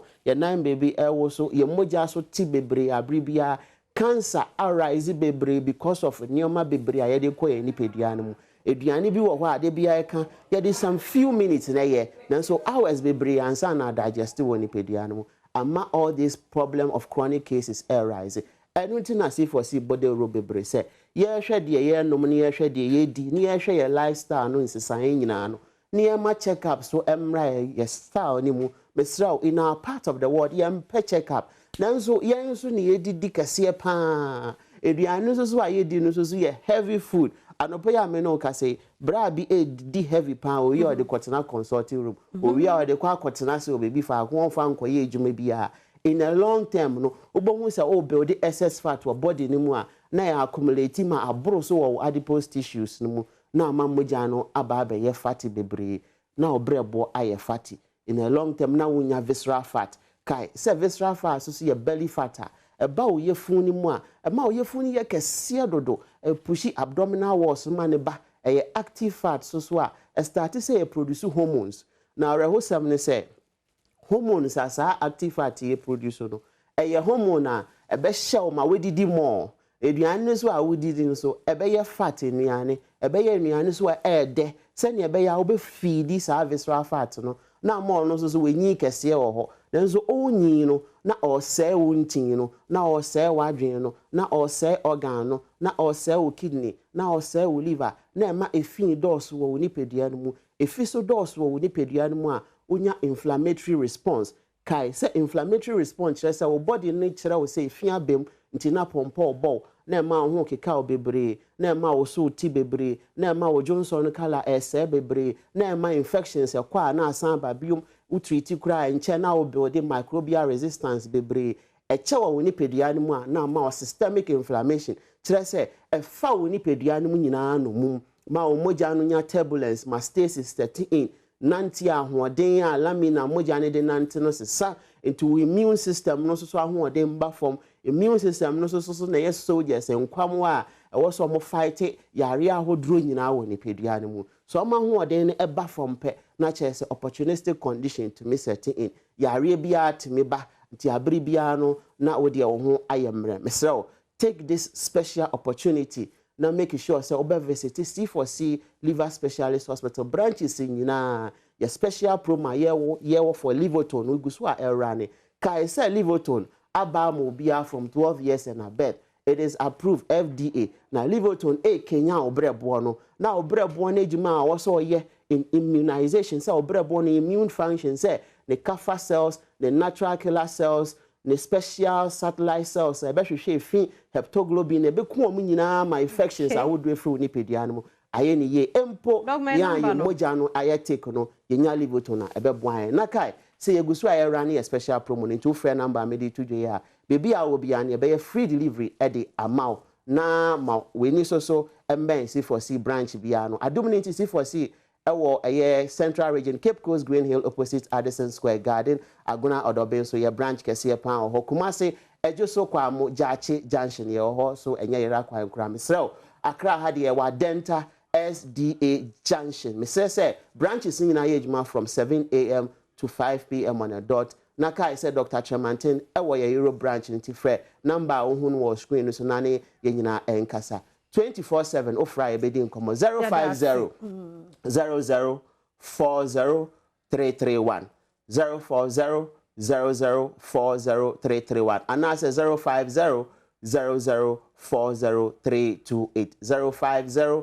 00 40 328 and now plus 31 687 985584 na Fred C4C liver specialist hospital kai say obrebo ye won kwan kai na hye no so na kai say C4C once treated forever treated and pay ya da obi bia say yes ya say papa panti C4C liver specialist no they do so no na miguso ya me kai wo say me here Veronica bucket me here hand sanitizer liquid soap me here water tanks ye de ebeko school sumo ye de course be yankra betimi awoshe wo mo nsansuo ne samna brano nsansuo ne samna ni school no mu antina de bia infections bebre ya na koso ewo enkra ne side no nti ye besre ye ko schools media na Smack Foundation de obetimi de aboa ye sa wo befre ye se ye mefa liquid soap ana hand sanitizer ye ko 20 schools edoso ana says Veronica bucket ana tanks no sebe betimi afile nsuo no wom wada wo mafafa number is momo and answer audio fafa number is so 0549 736613 0549 736613 edi awo momo no so yo feel ya ofori amankwa madaroma momo aye sebe ya next month ye ko madaroma momo aye na intimi no bota ye no ho ye be kokko schools ahodo mu na ya boa wo hye yensa esuo ene samna fa usika ana umu a pese yembra na yemefa nyamisha medi afia amankwa tamaklo sister Sunday B oh yeah the guys I crado I we obi say abrewa mafia mfa ne nka no na omo anti abrewa yatiwa aha amatiwa ena ebe tweno onche ebasisia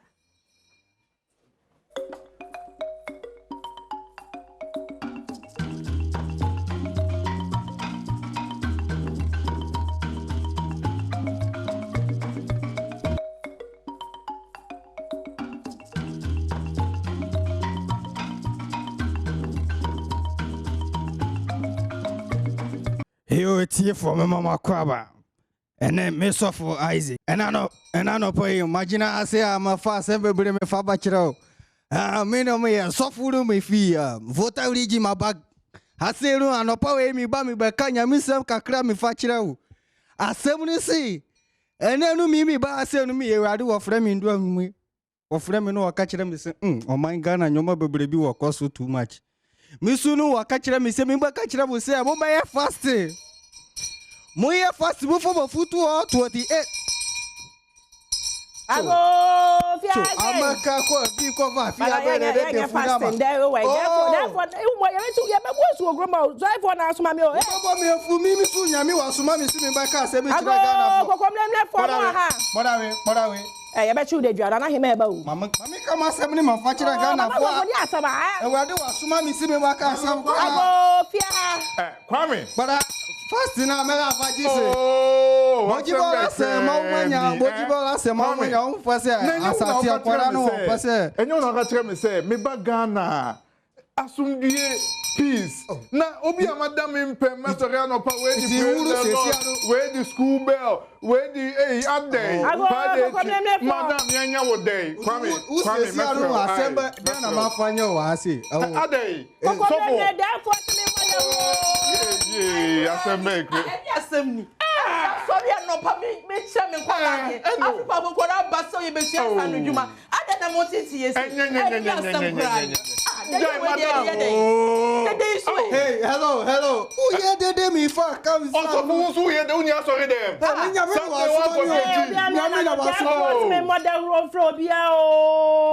Hey. Therefore, let me show the job. Be a man. Let me show the job. Oba chimi send me my obi kuro mu ye.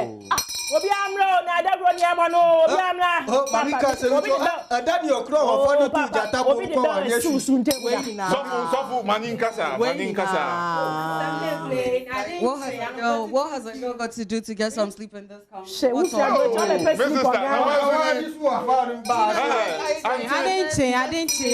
I didn't say. Why? I didn't say. I didn't endorse. I didn't say. Maybe you want to take a crack. Abutre. Moment your person cano. Wow, sorry, bro.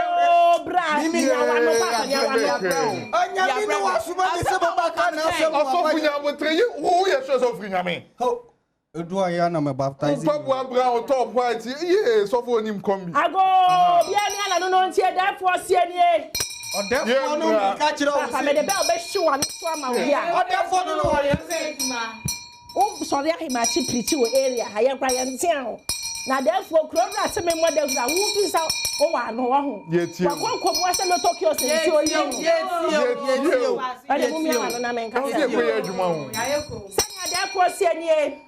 Or therefore,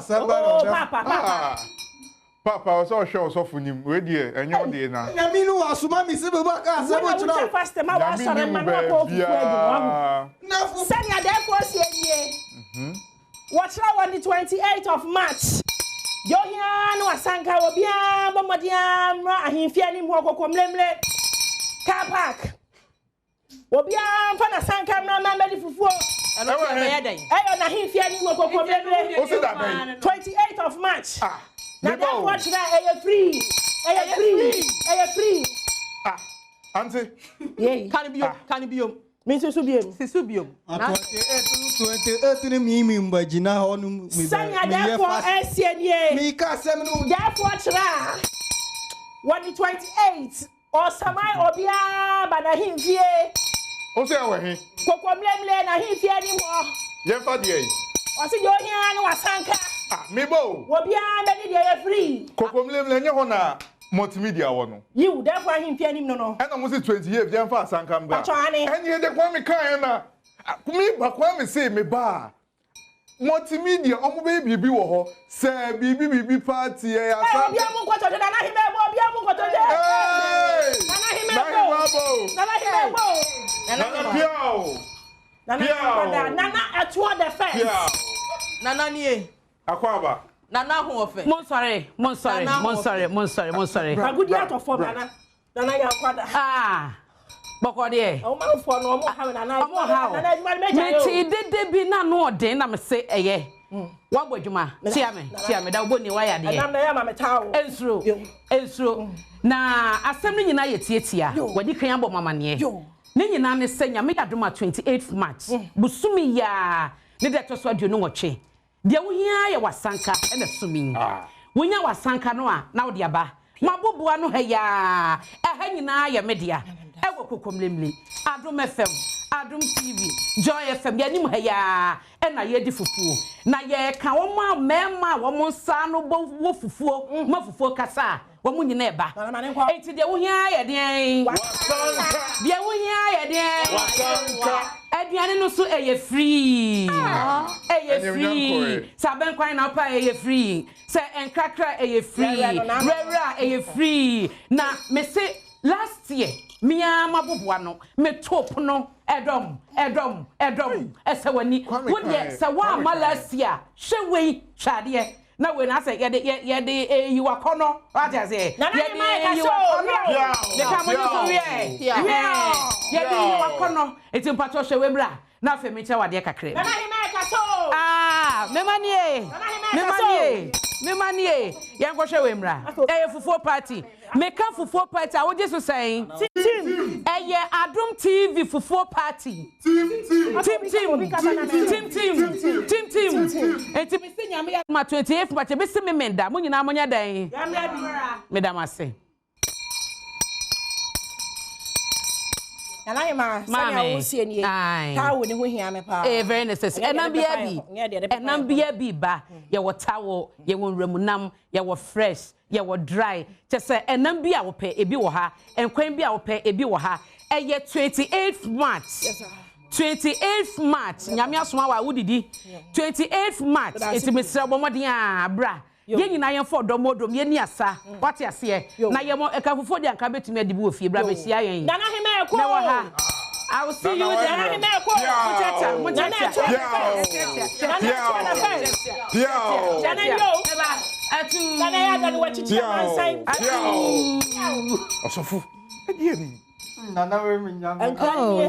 this was what all the noise was about. I mean, free fufu, I am there. After you are there. I am there. So there, don't worry about it. You see me, I'm there. Where they are tears, your pa, Yatilkomo, ne hianse meswa masanka na me ba beji kasapa. Eso number brave. Me te carry crowd ya. Me na me money ni na ya beba. Oh, yes, ya kakra ni ye didi kakra. Free. Ye babedi. Ah, ye babedi. Who buy me case of US out Ethiopia. Ethiopia, where na dem sister. Body ni ho. Ye ho manke. Pekese ni ho. Na mo be manke fufu ha. E bia bi wa ase. Mo manke. Na mo menya bia. Say no that was you obi anfi ma hinfie hankọ. No, that was up to you ha. I mean, me no asem. O de ye be ko. So see ye be I just say nyame si ma ka kira mu si 28 no. Mu fa ma fudu mu fa tu ho no manu. Nyame nka hwenche odum ko. Nyame nka hwenche okọ. Na nyame nka hwenche. Nyame ni mu ba bia. Kronfo de suffer sakronfo. We are be fast ya man sorry mo we are be kire ha be man kani fufu. Wo boss me penkuruma. Say na therefore see o. Nyame Adom on the 28th of March. Kokomlemle ni bua. Wo bia medi bi free. Ti say ya no therefore gu so se mon koso anye aduane papa na aduane papa so de ya free pap. Afripab na or therefore se munni Afripab. Or therefore se me meka aduane ne hwe na me kan che Ghana po say ya why. Aye. Adade na ya ma therefore na himfie. Aye. Ye share that C4. Nti ye da so ha. Send no ye ko no zonkom. Yeah. Zonkom. Ah, zonkom no okọ Upper Easter. Very popular. And ye dey welcoming ahoho. Ye gi ahoho a and ye dey mom. 28 months for 4 patches way no therefore the be man ne hoho no ahoho no ye be ma akọ aba. Piao. Yeah, there. Aha. We no ye use millet. Esi che kakra, ye nya pepper kakra na spices na ginger. Na mama no twist kakra bi. Nti ye de banana ene eyin so kwedu ene kube ebe ka ho. Wo de we special bibia wo de kakra so be say ko bibi kakra bibia kakra. Nti unim ye be kan fra say. Ye be ka we na fra ne akọ blend aba. Ayo. Ti kwedu no. Ye de kwedu ne kube no. So ehwa mo nye ya anum de o ma she. Afipa odi ma ne kama. Kama. Nka kube ne hwe.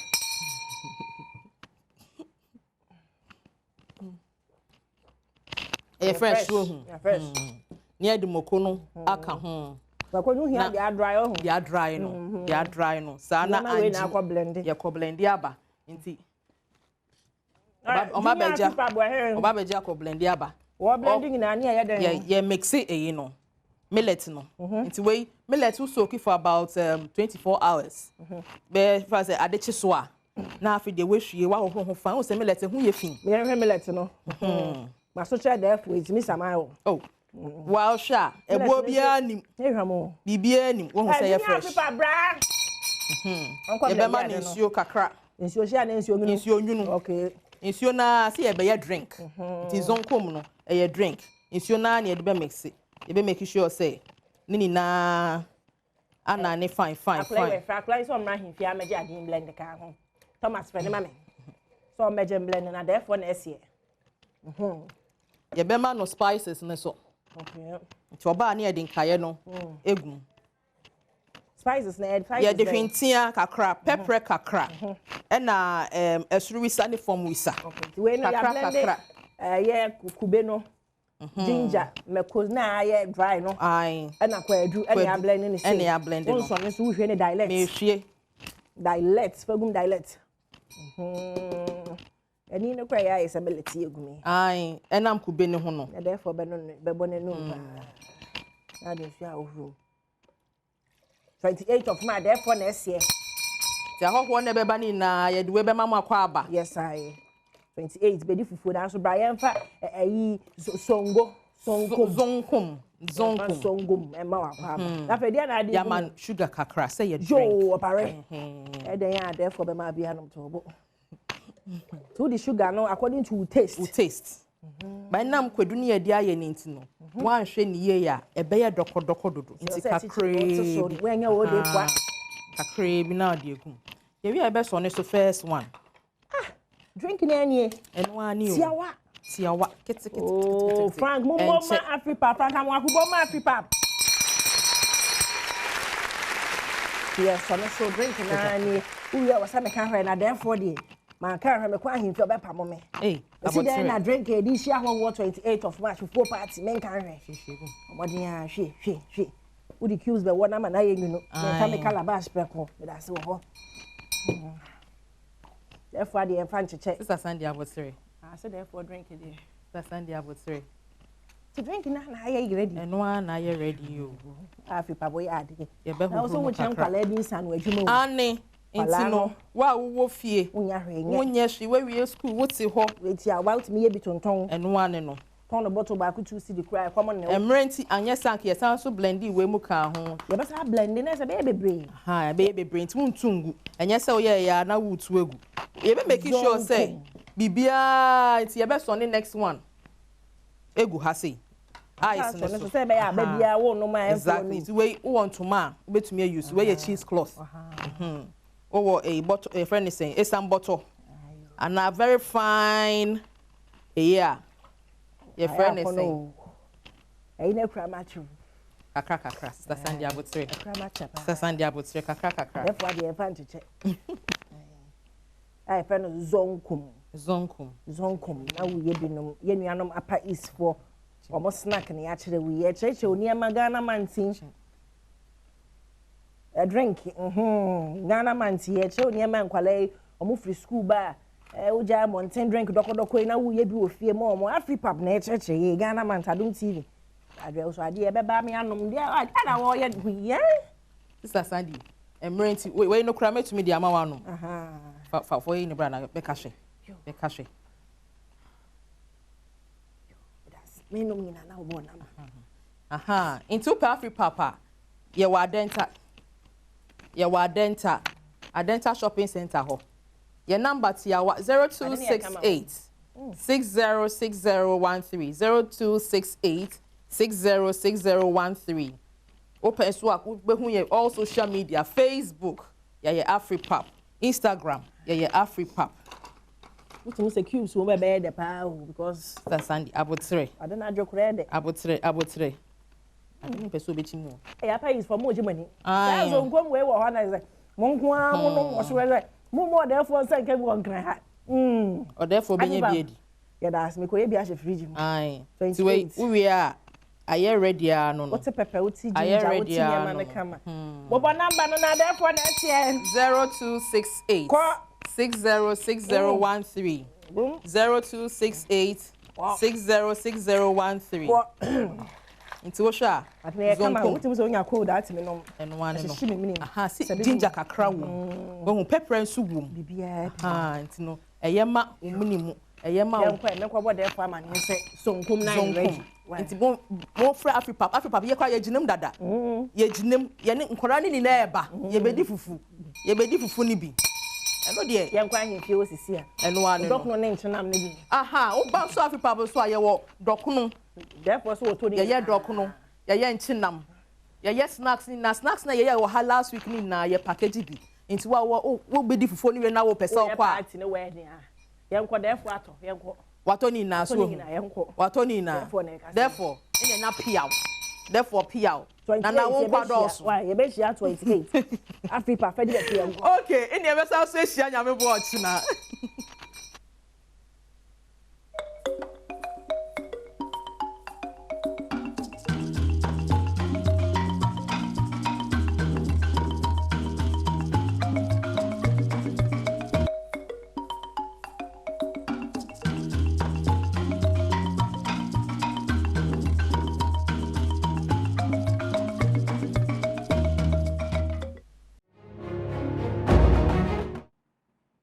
Yaba nyamache makwaba efa emra begam dwumadi so na sekese koma sister Sandy B ya guy any Afripap ahun sepe kum Ghana man sina catch the bia no ebe ni see out to the end of March 2026 ye mo se na Ghana enwuane bi na ankasa nso wo fia anopa die kakra ye utim say easy to do easy unyanya akande ni sua sene Afripap outline na easy to do. This is Adom TV for you. Ye hold the mouse and be also bit me nya fa hodie oh abrabo medin de akwasi inse ebre wedo say betina say na any pedifo atwe enkomo na anopai won komo ba ku mienu bi e wo phone so ameko akwakodie one say sa mame what crude price no ye danya ni anopai ewiase aman fam wo bo apega ekosro to a little over $100 per barrel. Last 2 weeks Saturday, yeah, tokwano eshasye. Na fem ubo ene na marambe se 69. 1 week later, aya memre de twem ye ene ba $90 per barrel. And the show TV ne swa, crude ene nam $108.06. Brent ene nam $111.644. It means increase. Abebamusa increase abebamusa. Now as of Saturday, na ekoso ye say. You likely say diesel buo betimi apagade akobe say 15 Ghana cedis per liter. Say ye ba beto fam go, ayehwe fam go ebo ebiem in about 60 March. Ba no pe ne ebo ba no. Echirem say anhwe ye na ne buo npo kra kobro 15 cedis na and 24 can was no. And likely for us to hold around 20 Ghana cedis per liter. Ghana. Mam kwa maso na me Benjamin. nsia enkotwe ekoye energy expert ben moti akan wa cha no pay eba bedwam dwumadi so anapa ma ne bo ambo yes ba bia fam bo na na me like say betumi akwakodu $20 per liter when it comes to diesel dear na asa kan kire biem $20 the cost for about 20 cedis yeah fat 20 cedis per liter. Yes, so the reality is that we're not any income share. Sometimes when analysts here, we talk based on data, and Madika Kacho said, maybe Adom on Saturday, we Kacho said, a projection, it says products may be 15 Ghana cedis per liter. However, we do not market Nastati on the international market platforms. And evidence, the Minister who has the product, 15 Ghana cedis per liter no we have a ho nti me disusu because na MPA MIT as the international market price $951 per metric for diesel. Okay. And petrol over 922. But as an now me no ka say no diesel price on the international market $1,300 per metric. Okay. This is only $1,300 per metric no not only diesel the conversion factor no 1183.43. And now they convert it into liters. Now the dollar now you go to at 10 Ghana cedis 88 pesos now. Now the premiums are BDC for the charging the taxes, levies and margins and so on.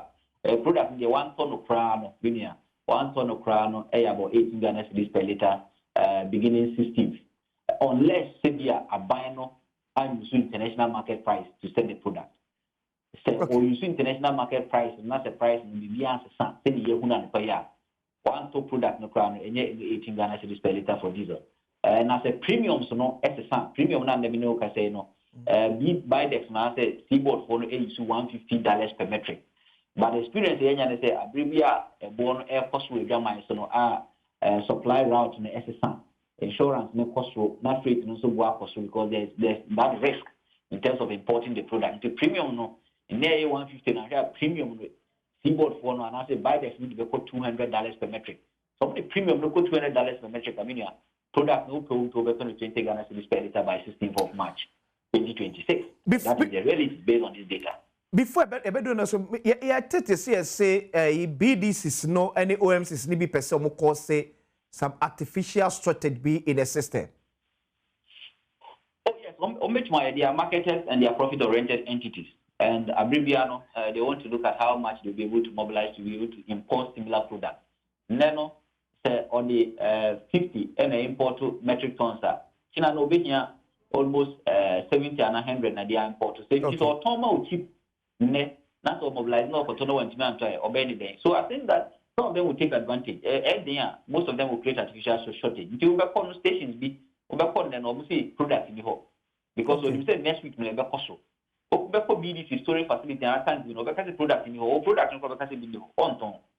Because you say next week so yeah expected that shortage. But Bene yerim say a chroma NPA and a share downstream sector ne so. Obi bia e wo fam wo Ghana NPA e ya aware. Obi let me create shortage say mo product was mini product abra NPA ya aware sampa so product. Na mini ya we marketer now product now so on ton so be anti. Oh, okay. Okay. MPA is just a regulator. Or a regulator on crap product in Makruma. Your company also crap product in boss to the product. Until boss na no product na so be create artificial shortage. Obetuma flow need in. So kill that part of the panel operations or you know. But only product, private person they want the product. This occurs on to won't mean for so no. Won't mean for so no. And you are almost 200 OMCs. You are about 4,000 filling stations across the country. I don't think that MP will be able to go to any filling station to say they're changing at home. And this is based on experience. I think in 2022, every Russia-Ukraine conflict started even some of them intentionally created as just shortage to take advantage of higher prices on the market. And it's going to happen because we are profit-oriented. Sikana Badwam is going to take advantage and make him. Ben, baby, I hear Kakwe, baby, I buy it me. I saw Ghana for us and a Senegal and a Buono, and Popeja with Jamansua, and Mayor Dimbe or Maimu. This is the best time to test how creative Artiforcing is, and the best time to test how innovative he is in terms of problem solving economics. You know, first one, the previous government under Kenoforiata, he did one major thing. Brana fuel price ne cost any pressure to $1 so no. He engaged the BDCs. Fortunately for me, I was part of that meeting with Napo, Senior Hosi, and then Kenoforiata, the Senior Minister of Energy. What one thing or they say what you call the auction policy. So he introduced that auction policy to the BDCs. Okay. In terms of you know, I depreciate $1 no, I cost roke no. Na ono no oton you know, oton dollar ne ma BDC for no abofo and I can say cheap. Yeah. Nti oton dollar ne more cheaper. And the product price no, quite cheaper. But unfortunately for us no, as of mine no, ton dollar no, BDC for cheaper. We don't look at how it impacts at the pump. Okay. Nti what time the cheap ne was all running weighted average. Say me toma o tip now for interbank so for Jana bank no for Jenny say commercial rate ni say how do you weight it so that the impact at the pump. Nti en be innovation from eba. Na ama the second innovation is that was say as an economy, how do we insulate ourselves once and for all from some of these global shocks? Say atu force and honorable atu force is very innovative. This is the time only the Ministry of Energy and Green Transition say let's review some of the PA petroleum agreements maybe. Say but the oil trading companies and other oil companies maybe. Ton products no Emma traders be normal for refining or China. For example, Russia is mineral. Crude oil but be a copper China and South Africa. It is a product never China and South Africa, China and South Africa, Nimudia. Yen Toma Ghana, Nagana, and Nanimuna Moyena. I think this is the time to show that innovation. Innovation, the agina, a buying policy of the last innovation, which will ultimately be the laziest innovation, is that a buying taxes. And after the tax levies and margins and all products, so petrol, 4 Ghana is 27 pesos per liter, diesel, 4 Ghana is 25 pesos per liter. A buying say obey tax levies, and that is the laziest way, say, because of the bonnet costume, yen be free so na Emma or my home and higher crap. And then also, Crano say, yeah, very innovative. You bet my tie that in a progressive way, to our upstream. They say, you bet my tie that into our upstream. They say, fortunately for us, your benchmark price for your upstream is $74 per barrel. Okay. Then, bono enam 100 plus per barrel. Yeah, dollar at say about 4 more man, say we are doing about 10 to 11 cedis to $1. Ain't been play robia ma ne buono emma from kakran famayen. Oh, that it's been play role, yeah. And the sense is that even let's go back to history. In November 2022, right? Yeah. Okay, your price that is the time and that product, April 22, Ghana cities 49 pesos for diesel. Okay. And at 17 Ghana cities, I think almost 80 pesos or so for petrol. So okay, Dana 2022 November. That's the first window of November. That time, not still, and I'm around 11, airport 18. Right? Okay. But that product price on the international market, 987. And no quality with the product, 22. So the city appreciation a bit performing impact.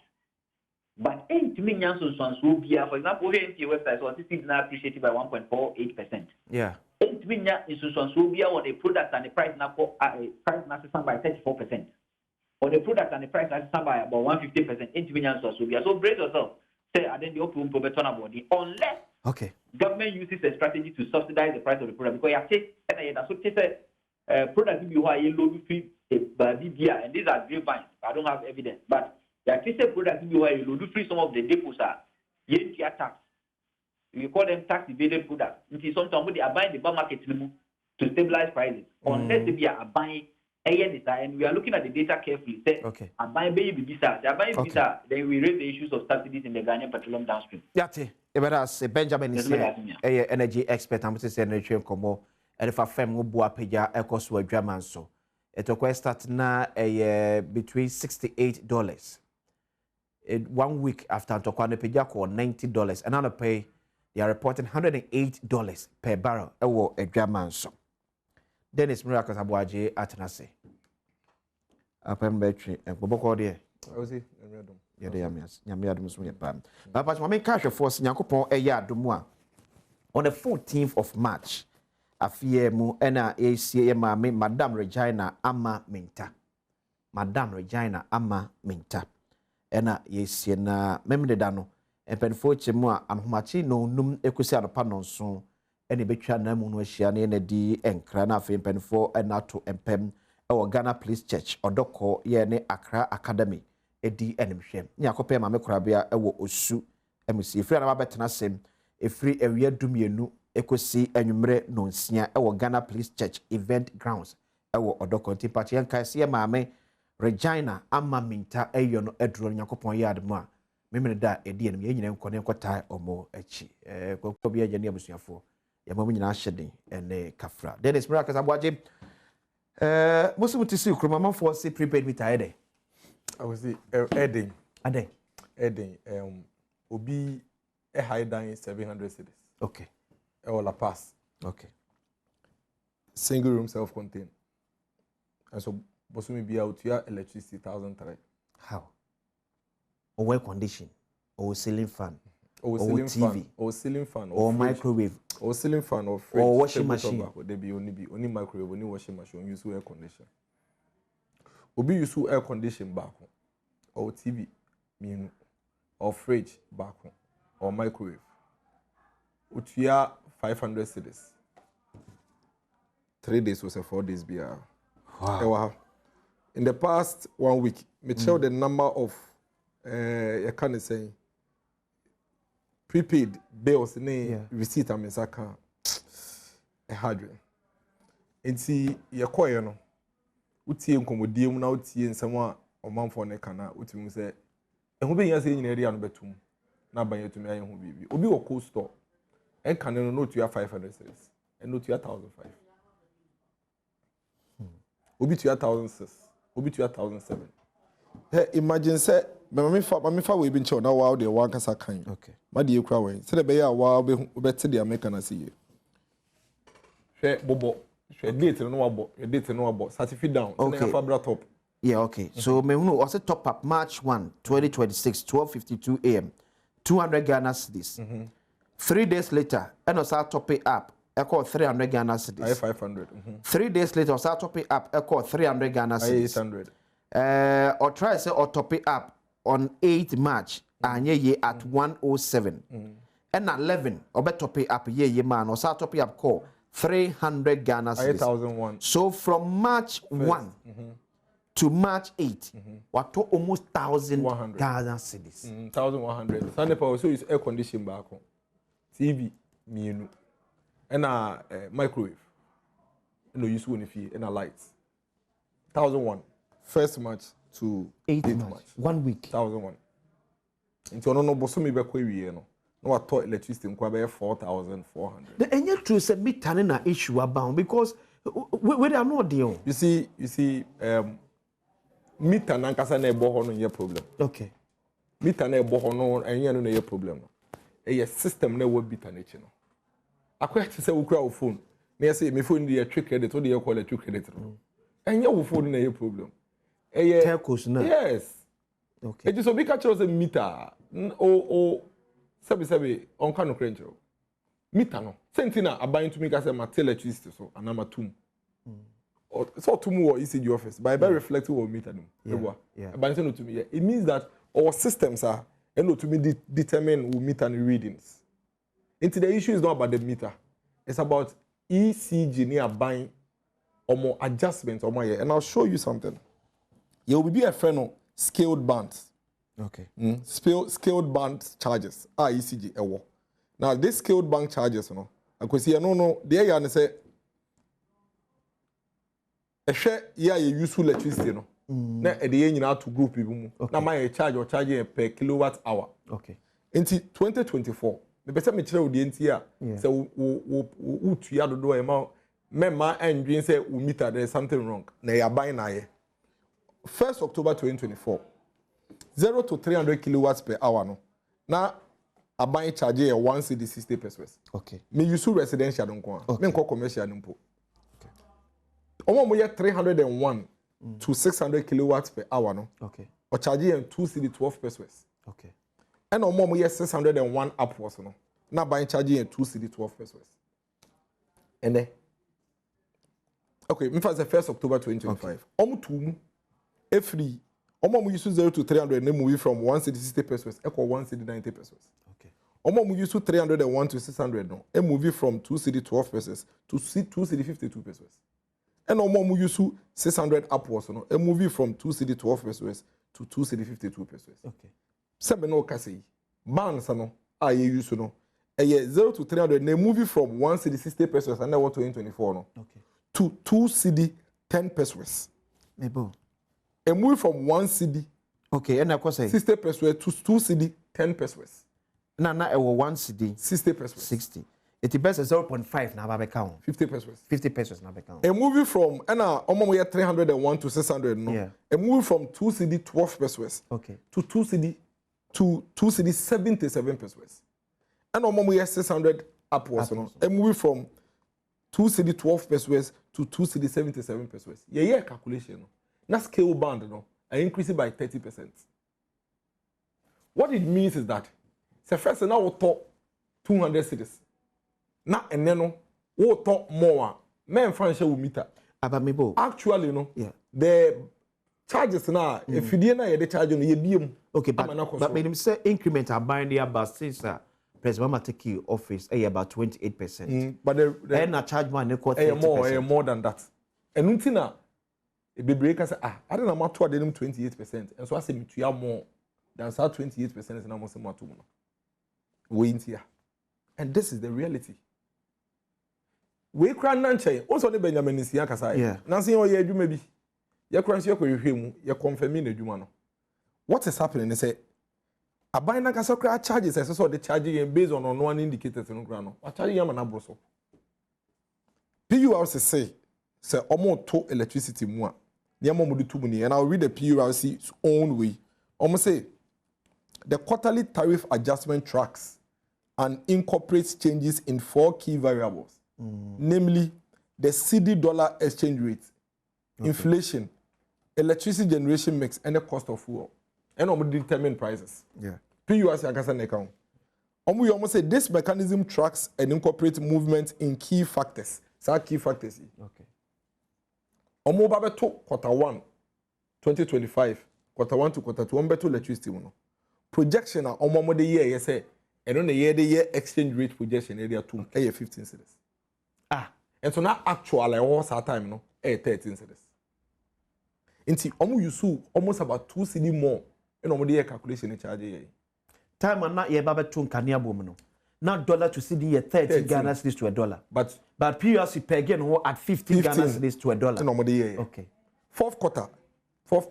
Yeah. Now dollar to CD and 10 cedis. Yeah. In fact, it was 10 cedi 87 pesos. Almost the 12 cedis 37 pesos in a year into Mumbai. And see, already no, we are paying more, way more than we are supposed to pay. Inflation. Almost you 22% for quarter 1. You know, the year calculation. No. So now actual 20. As at quarter 1 2025. Quarter 3, almost you 20.67 on the charging. And so now actually 11% as at quarter 3 2025. Almost you 12.43 quarter 4. No the year calculation mine. And so now actual inflation about 6.5 at that time on year calculation. And see, one kasa crowns on that side no have overcharged us. This is now to your electricity and now print will bill now unsa broswa. Mem fan share meter. Also, some meter 100 times. And yet they are buying calculation and why you know they charge you. And that is what we need to draw the government's attention. But the Minister for Energy and Green Transition, John Abdullah Jinapo, as a concern to us who are my ECG 1 week so what is happening to the meters? I don't my catch order. MTN can say almost data suite. So it says and never reflects. Yeah. Or 2 more and never reflects. Until imagine say we use data and content. Now MTN and catch say oh charge me 399 per something bundle. So what is from 399 number 299? Say me who say what is so? You have increased the electricity. You have increased the scaled bands. It's investigation been investigated there. In any case, you have say bia bibimpo or why say investigating now. One now electricity company of Ghana. Into who say you overcharging me. Unim. My better airtime was Adom. Me say me per 1 hour. More about 45 minutes. Into when I say 45 minutes. Just a me matua can be catches. Adia me to 1 hour, they be above 45. Most you are investigating the above 45. Na munim some above 45. So the government is not being sincere with the people, and it's sad. For bread, electricity adi a wiping crop for you 3 free ho. Obia sorry and then na come be 3 your mon die because imagine say every day or to electricity 50 cedis. No never so say. Obi ton kayas, unim kayas. Oh, unim kayas. On 3 kayas. Sa rubber kayas. So kayas. Yeah. Kayas no ton. Auto electricity 50 cedis a day. Don't never so say. 50 cedis a day.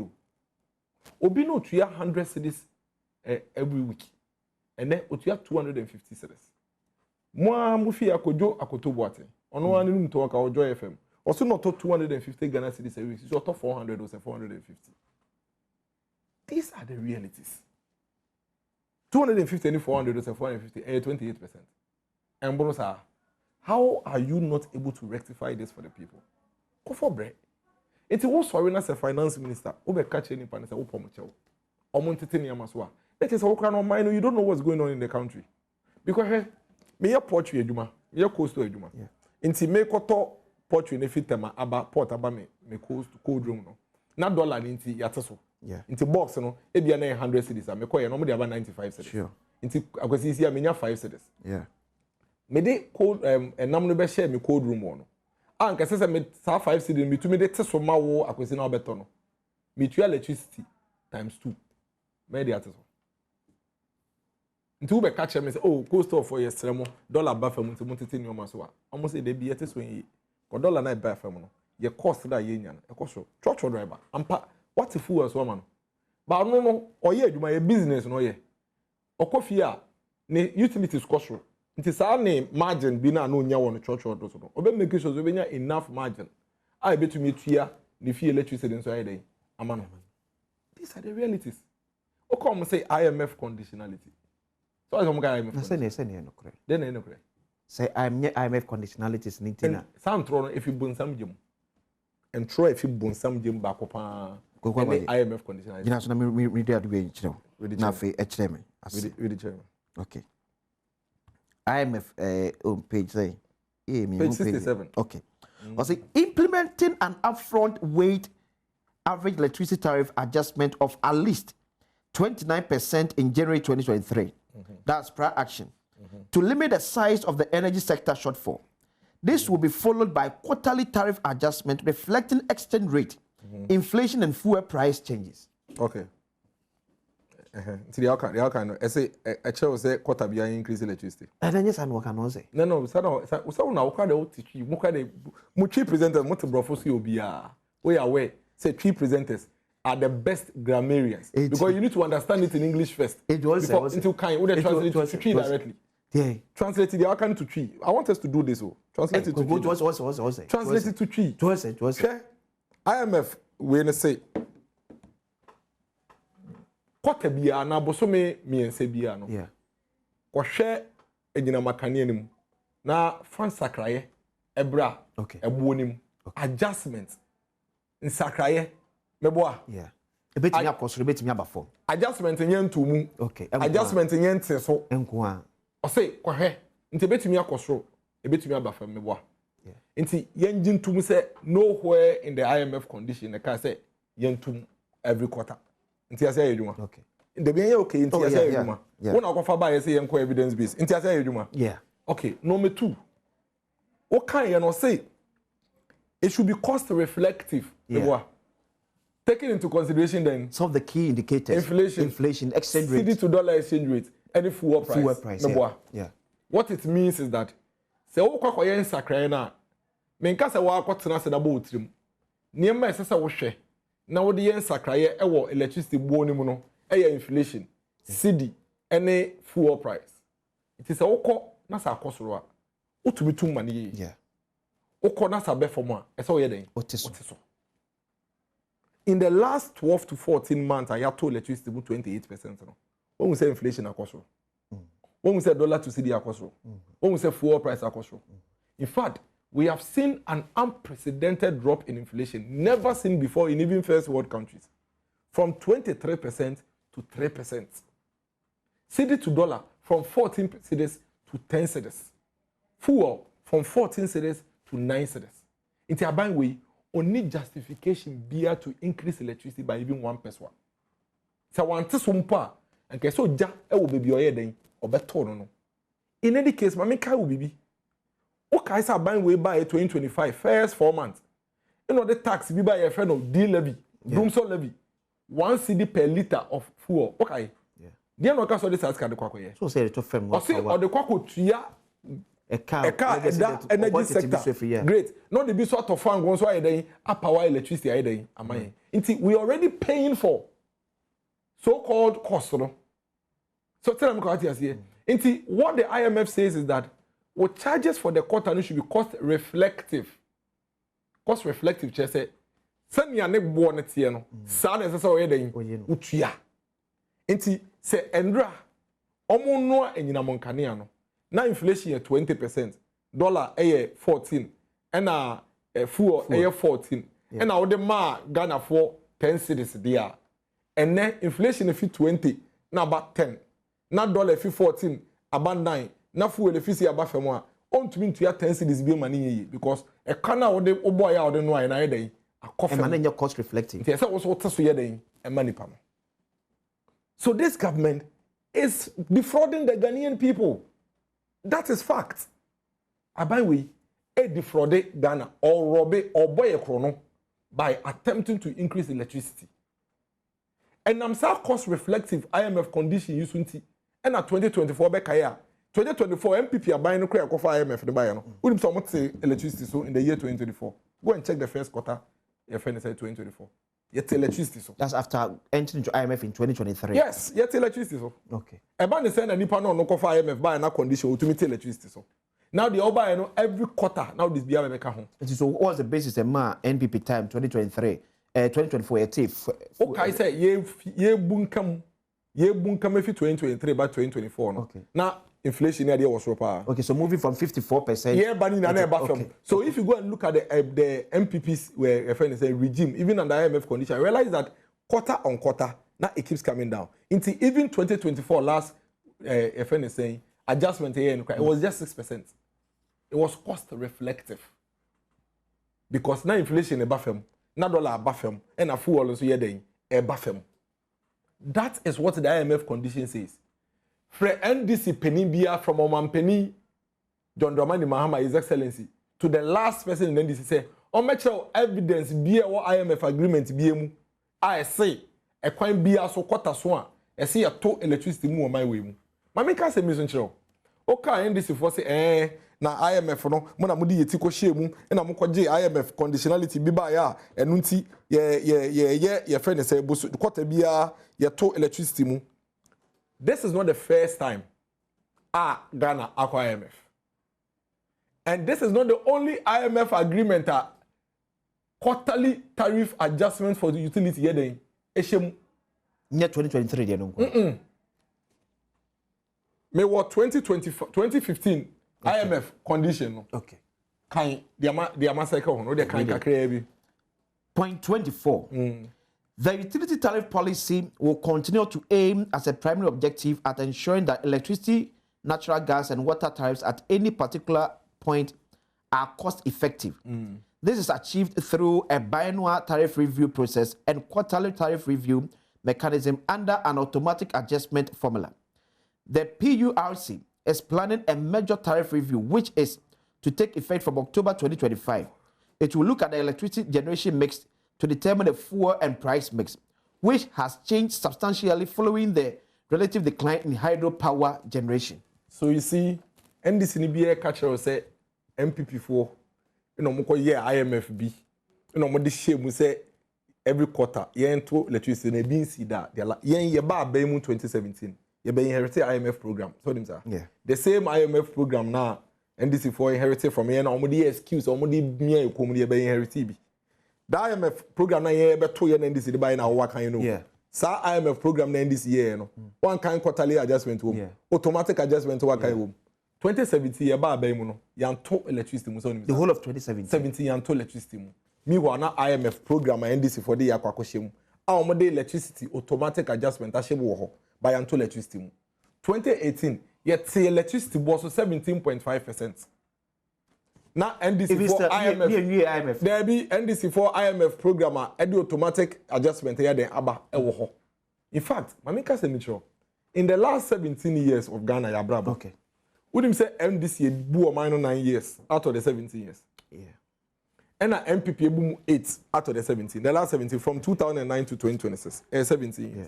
In that 17-year period, no, on my way, I feel be a to electricity apart from 5 years before the 2009, 2017, 2018, 2020, 2020 and 2021. And to electricity. Okay. I feel be a to Mamenka Edika said, okay. Out of the 5 years of my way, young to electricity, emu 4, 8 MPP abreso.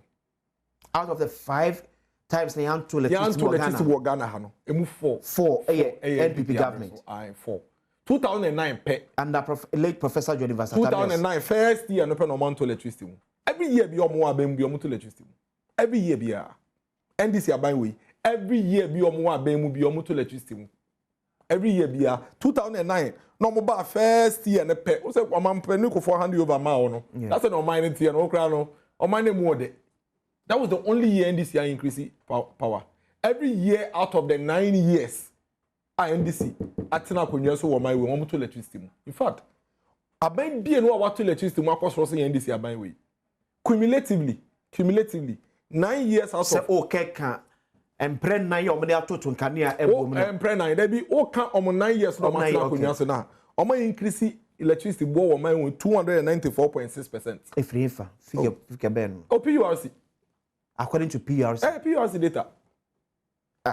20 mambo 2009 mambo okay. 2009 oman to electricity tariff okay. 2010 omutumu 89%. 89. That's the second highest increase of electricity in the history of Ghana. 89%. That's the second highest. Anything at the buyer. 2011 omutumu 10%. 2012 omutumu 7.42%. 2013 omutumu 58.9%. 2014 omutumu 28.3%. 2015 omutumu 90.93%. According to PURC. Yes, PURC data. And at 2016 omutumu 10%. Into kan nyina bomu a omo to electricity in the last 17 years omo to 294%. Aban bie ni wo aba history fi kwa menkoma breso a wa to electricity mo sin NDC aban we. MPP ya ba aban mu 2017 yan to electricity so. 2018 yet electricity was so by 17.5%. That time no IMF programmer almost saying automatic adjustment to who. But yet electricity by 17.5%. 2019 yet to move 17.46%. That was 2019. And then in 2020 yanto electricity so. 2021 yanto electricity was so. 2022 27.15. 2023 51.02 and at 2024 6.47. MPP 8 years out of 17 years yato electricity mu 84.6%. Yempe and in the last 17 years MPP pe and in the last 17 years omate electricity was so afibimu ewo my way 2018 obian ye bida and this ye bida afibi enu akwawie and this because afiwe dey akwawie ne yanto electricity mu omu ye bida ebin si da. Inti one, Emma NDC ni bia me country say IMF conditionality in T. Ese say omoto electricity boso enye no kre. Me prove ya kire or every friend say line or clause be in the IMF agreement say every quarter yento electricity mo fa me chen. Number 2, this IMF programmer MPP ko mu no enye the only IMF programmer Ghana akwakọ wuremu a automatic adjustment of electricity ye dey abem. MPP ba abem 2017 ye inherited from the NDC IMF program, but he to electricity boom 2017. Yet so in 2018. Number 3, so we use IMF conditions, specifically a casa about adjustment in utility tariff there. Okay. Then 2025-2026 a woman MDC aboye chrono by increasing electricity tariff. They must reduce it for us rather because indicators now IMF says near they adjust electricity. What it means is that Se mo amfa ankofa mu mpa anka mo de mu ngyina bebe yeden ejina na masia to electricity bu 28% at a time once and so tax yen 1 cedi for every liter of fuel. We need to get this government to reduce the burden on the people by dealing with the electricity tariff. Ekunkrofo. We intend to maba omi ano. Yendu hoye. Sisi ano yenyen MPP ni NDC nyen hia yo. NDC for ne Ghana form fancy ni no mundi nkunimu wi ansa. At the moment the fight is between the people of Ghana and the NDC. Forget the MPP for now. Ye be ya no later. Omu nyan qualify across omu ni ebedi nkomo. Because someone to me am fix our problem here ma Ghana for there. And they don't even qualify to come and engage us. So about which say yes, Oban chiche the year baby mia baby besane. So at least yes in Kenya bo akosro. But nenchichi papa ono so de agu akwa muntino. Ene aboa ma cost of living aba from ye pa. O share the last statistical service for report on the by the padodo aye you mo free yemo. As a result of the share papa aban penfo e de agu akwam. E don't be nkasa ono so betimi abalance no baby. Aye fa na confirm. Transport. What to say at transport first, baby? Obanyane bo aba from Ghana. Induane dia hin. Dia hin. Ah, uko djuma chana. No me say dia hin. What the tomatoes bo? From man no more city obi some tomatoes bo nchiro. What a number. Niema aba fam. Ah, me to be the say so ye emo. Ebro. Eni anwa. Yeah. Eno penny aduane yi. Eno so aduane Ghana food deep. Eno penny aduane yi. Eno so aduane Ghana food deep. Unwa uhwie gu nso no ma na de angwa na guso no wedi. Bidie bu aba fam. Ewe hin. Ah. Ewe hin. Unko dwom ho. Me ko dwom memne de bia. Ewe hin. Sifem aya opo de bia we wo tipto lane kokko memne edwa so. Ko bi so mo se de ma be na aba fam. The reality is that paper no so no de ade na efe. But Oko Street in Oswa, the wallpaper no, it's not reflecting on the streets. That is the truth. That is the truth. Say I hear by any man kasa no kra we anche no. Na when di djuma ehun djuma man ya. We are all doomed. Go for bread e so mo ho. Go for bread e so mo ho. Last week one say come call for your demonstration. Some say to they are to rent mu abanya to rent mu 20%. It is abanya who to rent mu 20%. Now the FN say electricity bill 28%. Now the water bill 15% can one. We say niama bo abafem. Almost here there no, almost the CEO cry ento. Why? Because Abanwe is refusing to spend after paying over 10 billion Ghana cedis to contractors. 10 billion cedis we have to contractors we are. On 10 billion cedis. One to say chamber of contractors nana. Yeah. I can say scanning by. Minister for roads and highways. Okay, say obetuya. Kwame Agboja. Okay, so obetuya, but what is obetuya? They will message be brave. Make the contractor almost sending message every day. They haven't paid them. They have not paid them. I to say cocoa farmers here almost say you could your makamo, you could your mko. What the cocoa farmers got 11 billion. What the 3 billion are come LBCs. Ah, more LBCs who got them 700 million dada. What's wait your cocoa farmers ka? Kubisa cocoa farmers almost like escapia. Almost be Munsanka. Why? Who example? None of the LBC penny ni dim. That's it. That's it. They call 11. What they make 11 billion. Now to you 3 billion. Nipa don't say the benya. A Kenya 11 billion. Ebe 1 million. Now they call 11 billion. And a 3 billion penny with you. Now say don't do what's any be. So the government is not spending. They go and pay the government's own budget. 2025. Omo plan the expenditure for capital expenditure. Omo here just 30%. Do you know what that means? What it means is that when Tuyaka Mobia Crane just come for Kudija. Dennis Mirakas Abuaji, I don't want to channel pay for a message brand again from WhatsApp number 0531 029 795. 0531 029 795. Yeah, for Dean Baby at the free bar at Kama. Mandambra, Emma talk about this.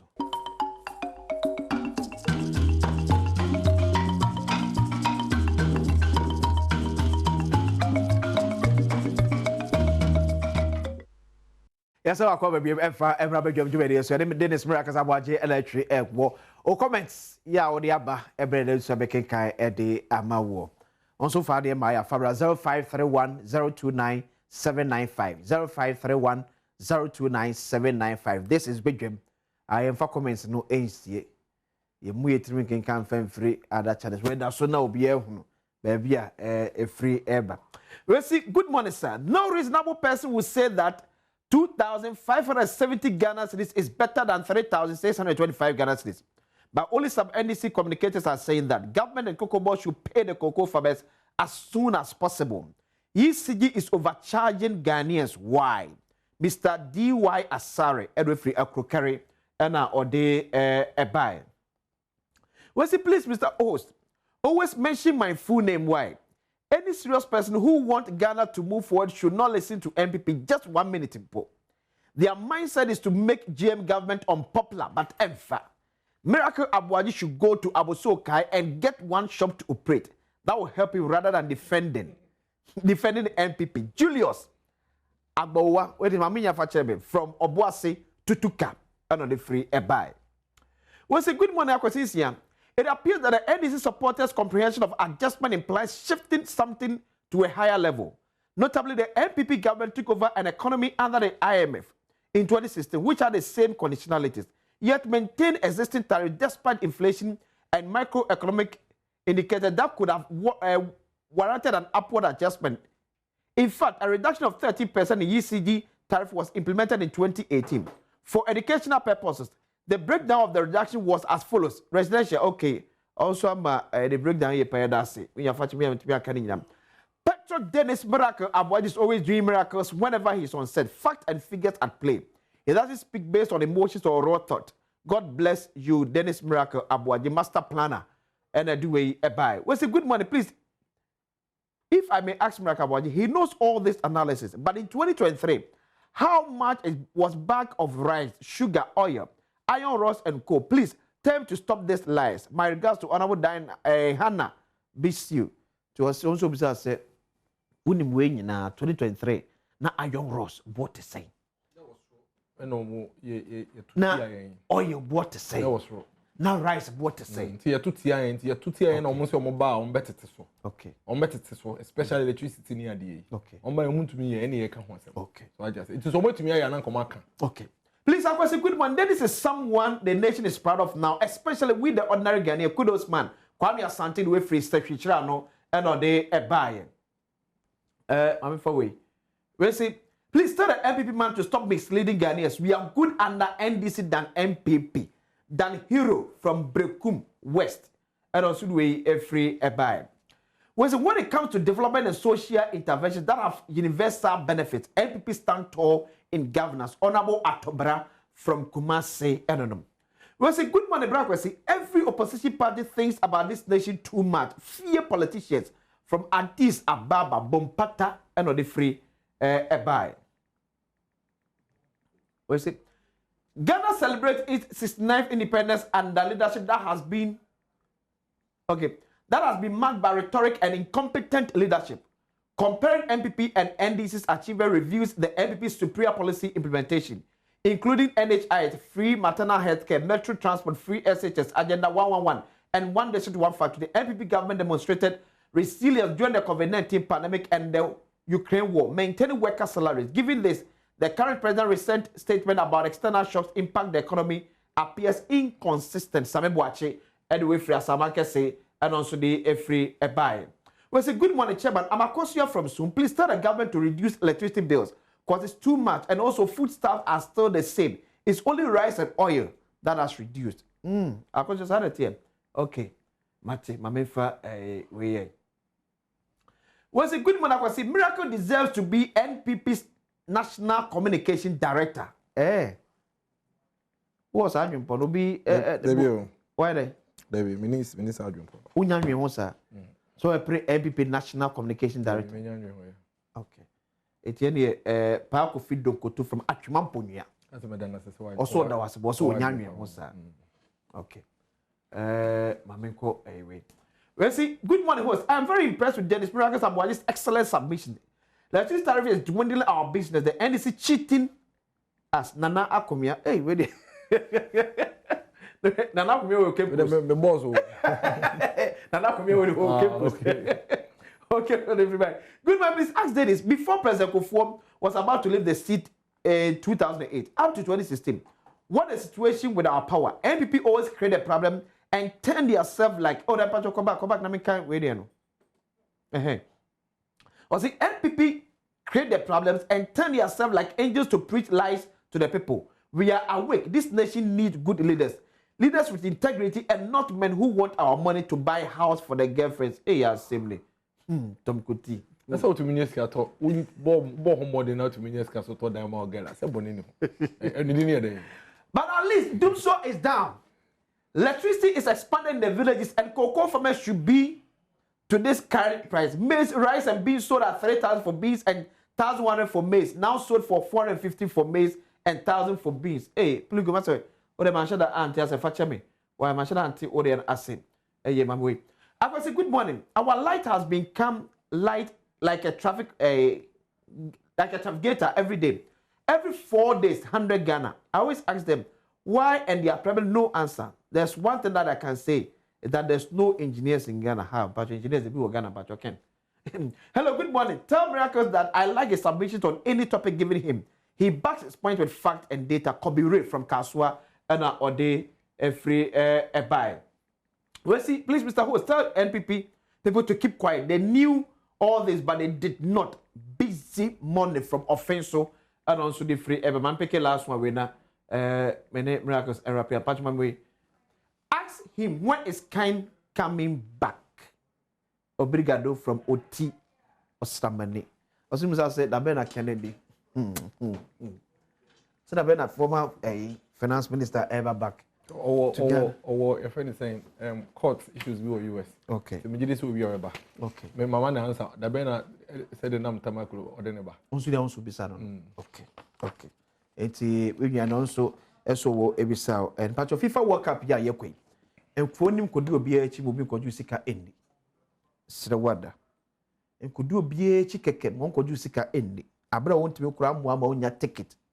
Na nya visa kura wetimi e de akwa akwohwe. This time will be at no ebo Ebi Ghost Group Ghana Supporters Travel Package. Everything is taken care of. If you registration, consultation, visa processing, travel, health insurance. 3 World Cup match, the first group stage match, round trip FM, internal transportation, 14 night accommodation with breakfast, plus an official Black Star fan jersey. Until all the Ebi's Gold Group, and US, Mexico, Canada, Aquasha World Cup na Akwenya, Nyewunya, Efrimu, Indian. Ebi's Gold Group is officially accredited by the Ministry of Sports and Recreation, so between the Abuabe government-sponsored supporters Aqua World Cup. Tusuwani Jonah Peso Kobi, say Ankra, and I say Nuku, na Peso do work for and so Ekobi and Pacho. Akwenya say standard package in $8,900. When you know the mobile swing now, round trip ticket in your $8,900 US. Seats are limited, so don't wait till extra time. Pacho Fred 0537 804 885 and 0545 995 223 0545 995 223 or say join us now. Jamu office e was Sakumono Estate Junction or cheesy pizza e dana emu was Sakumono Hodmoa. Ebi's Gold Group, it is a golden experience and far any agrom. Dennis Miracles Abwaje Meno area Ghana Navy Bissau say it looks as if say NPP co-opposition and I'm going to find brilliant ideas as supporting how to manage on my economy. That's how fine ideas in a way. When you were in power for 8 years, that Ghana for egg said even more yet. We know say. And then okay. Now you are being not electricity war with you and no. Now your phone send the opportunity. Kuku ekuya phone. You are being no more just papa and say the homogeneous here. Nti na okay ye de na yesin omudi ye na yi nti so ka se na me won amenti ase de na ye wo adwem papa ye won ti na 2017 yam to electricity mu nimde papa ye won ti na 2018 ye te electricity so by 17.5%. Oba o mati bi so 8 years 4 years ya to enyina mu kanim ba ko kwa de ye te so 9 years on so mati ba ko mpo so da nti the evidence is clear nti question me na be the evidence is that the data is clear. You see, the point is that nipa de ebrebia na epe na mapaka ho.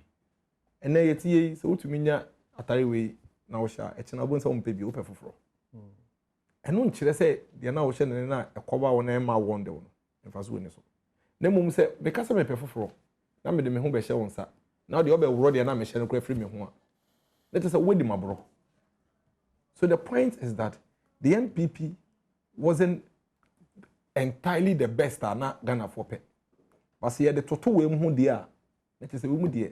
Omo ye potokra. Let us say yanto aba man this year by way. Compare NPP na na dan kwagu for to Jomama.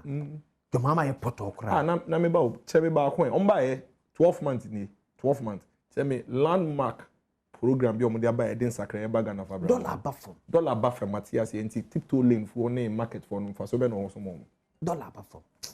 Nti wase hwe se dollar bafem na se me cocoa na me ton ye ba me 3100 na se bafem na ba me 25 ene ma me nje me cocoa because on the world market ne bo ba simple question dollar be bafem na se me cocoa no wo ton 31 wo bete so about 25 bia me listen no me the hen na me fa say dollar be bafem na me tu electricity 450 any time another dollar was ro me tu electricity 100 the na wo fi say o de ma me fa the na ka be fa 100 now dollar ne ba from na say me electricity bill was me found by I don't know woman dollar no cost na me to electricity bill like F4 have we checked the value of sikana unya no vis-a-vis say and so kuta 100 cedis na say dollar bill so na affect enema bill e odwama enema ben obeka mu na akwa nwa mboa uwi ade member school fees ada bitua na bitua 1006 I University of Ghana is bitua 2635 into dollar na about fam me fa me ho ben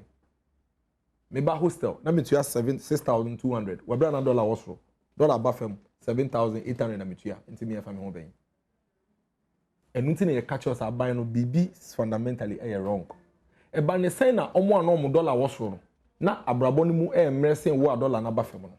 That is the question we need to get the government to respond and answer. And then more ding chain. Na me say me ba tua 6200 dada and that time na dollar wasro for Evandi hostel. Then ne utua 78 and yama emre. So say me adwani am able to save something small. Say where they say me from the dollar. Where they say me adwani am $10 $10. Nti misika na menya ya no. Savings am menya no from niema na me kwakotua honka no. Me electricity bo okosoro.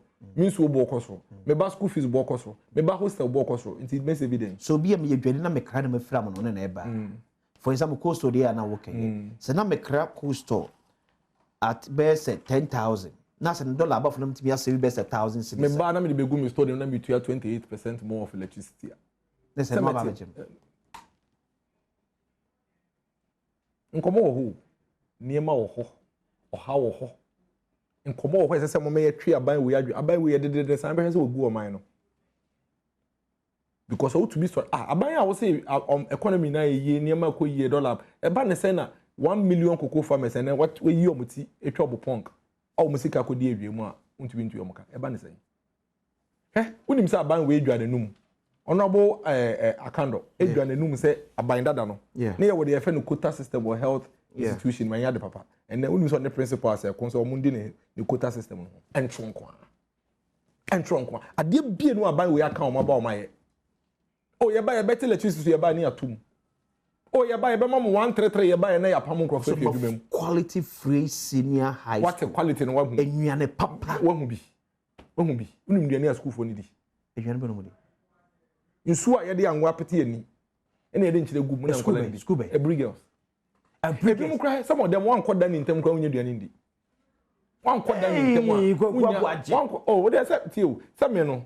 Na me de ne say de ankofo ne ka che na me kan. Ti sa o si ya ese wo e be bo otiri so. Your friend is saying, I no pay a minimum cost or maybe. If you walk around, me man or one casacan. Every single morning, Miss Oria, they are making first sending messages and sending me or WhatsApp, Facebook, and anyway. Or say, I mean, kind of year, or say, the situation is devastating for almost 1,000 young team members engaged in a Ghana Sascar service in projects such as, no, let's say, project. Or say, Bepe Money, Omunju Musika. Okay. Security services for Sikakim. Teacher for all my year, Juma 14 months, Omusika came. Nurse for all my year, Juma 14 months, Omusika came. O promise nurse for automatic posting, Omutitifie. These are critical issues. And here Ghana for Muju, as I say, Momaya tree by na doing course. Na someone yen is a Namu dan nisi ya dan nisi ya daku yenis weti no.